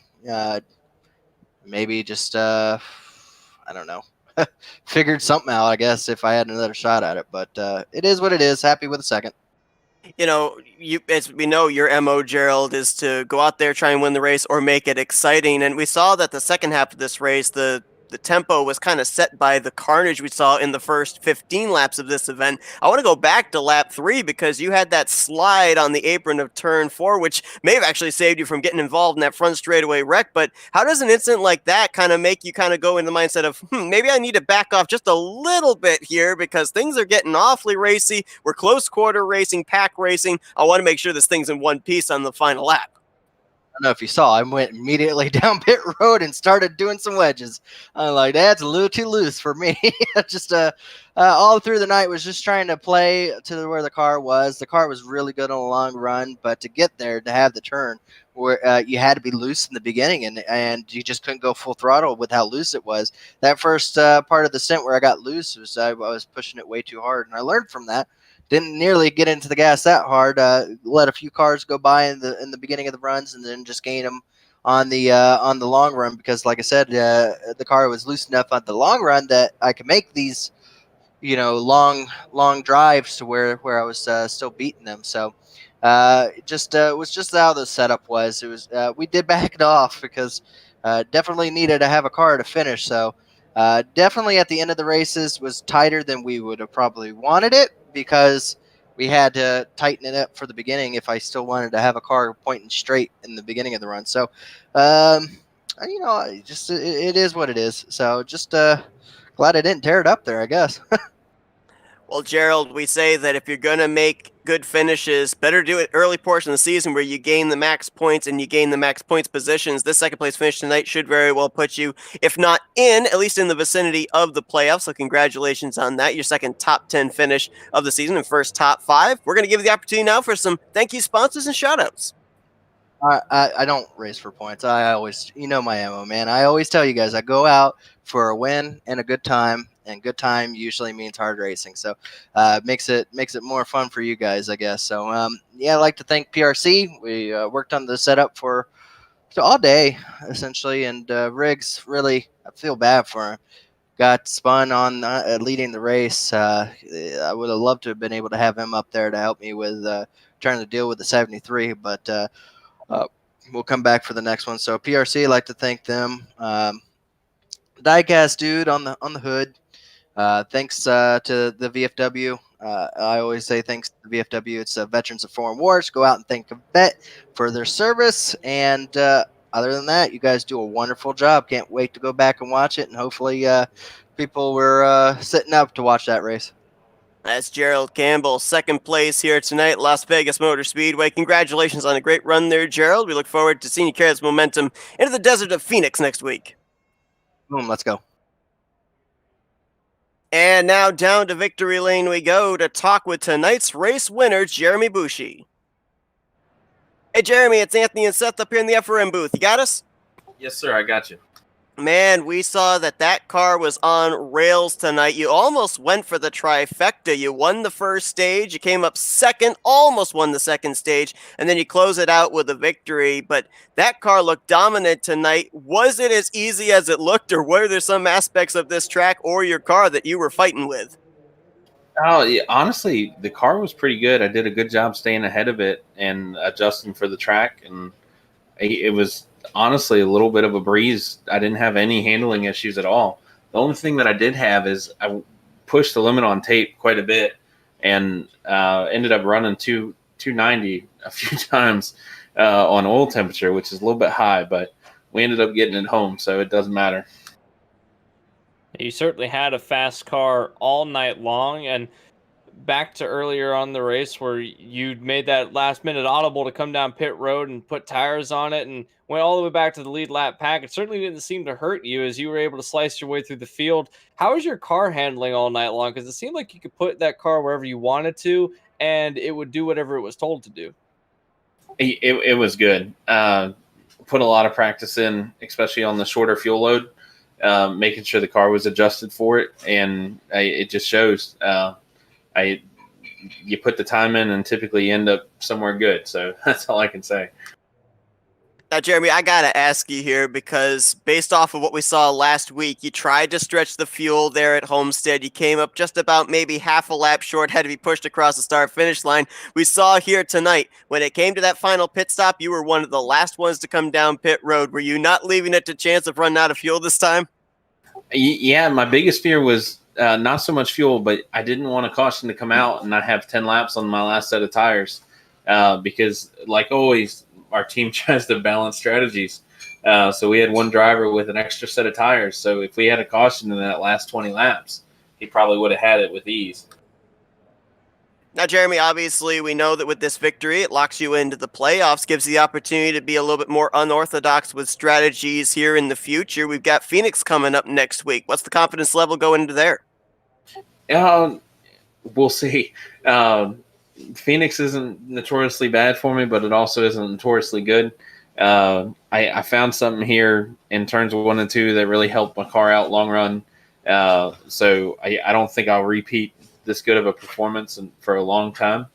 But as far as Phoenix goes, we'll give it our best shot, and we'll see when we get there. Well, he's got step one done. He's locked himself into the playoffs. Jeremy Bushi, your winner here tonight. Jeremy, we're now going to turn the microphone over. He'd like to do some thank you, sponsors, and shout-outs. Yeah, got to thank my teammate Brian Syberry and Tim Hendry. Obviously, Alex Link, who got taken out really early tonight. But biggest of all, I got to thank SRDsetups.com. I wasn't running one of their setups, but if you ever see one of the SRD cars in all white, then they're definitely running the SRD set, and you're more than welcome to check it. But go check out SRDsetups.com, and we've been pretty fast this week. Got a couple high strength of field wins in the A car, and just go check it out. Jeremy Bushi, pole to win here tonight at Las Vegas. Locks himself into the playoffs. Congratulations, Jeremy. Go and enjoy that win. Thanks, buddy. Have a good night. Well, we're almost seeming to play just like the NASCAR Cup Series here, Anthony. 3 races, 3 different winners. That playoff grid starting to pile up right now, so maybe some desperation setting in for some of these guys to try and make sure they're going to add their name to that ticket. Certainly so. There's only a certain amount of drivers that will make it into the playoffs, and if we have enough winners spread throughout the rest of the season that are not repeat winners, then that dwindles it down quite a bit. It could be possible if we get into later on in the season, there could be some drivers that do have a win that might not even make it into the playoffs, given the fact that there are some drivers that might not get repeat wins. So it is going to be a little bit critical for some of these drivers who don't know if they can get into the playoffs on just overall pace. If they don't have a win by midway point through the season, that's going to be even wrapped up further. But for now, we're only at race 3. The sense of urgency is starting to creep in. I think about the end of Phoenix. If we see how Phoenix goes, then the sense of urgency either might increase for some, might decrease for others. But either way, it's the pressure's being put on some drivers.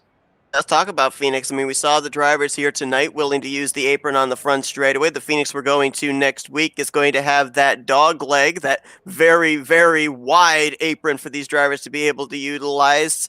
You know, we started the season out at Daytona. We then went to Homestead, Miami. Then we kind of went to a little bit of a combination of the both of them here at Las Vegas. At Phoenix, it's entirely different. There's nothing you can take from these first 3 races and apply it to that track. The most interesting turn 1 of all of the ovals that we're going to go on at ISM. It is one of the most frantic starts that you're going to see in any stock car racing series throughout the board.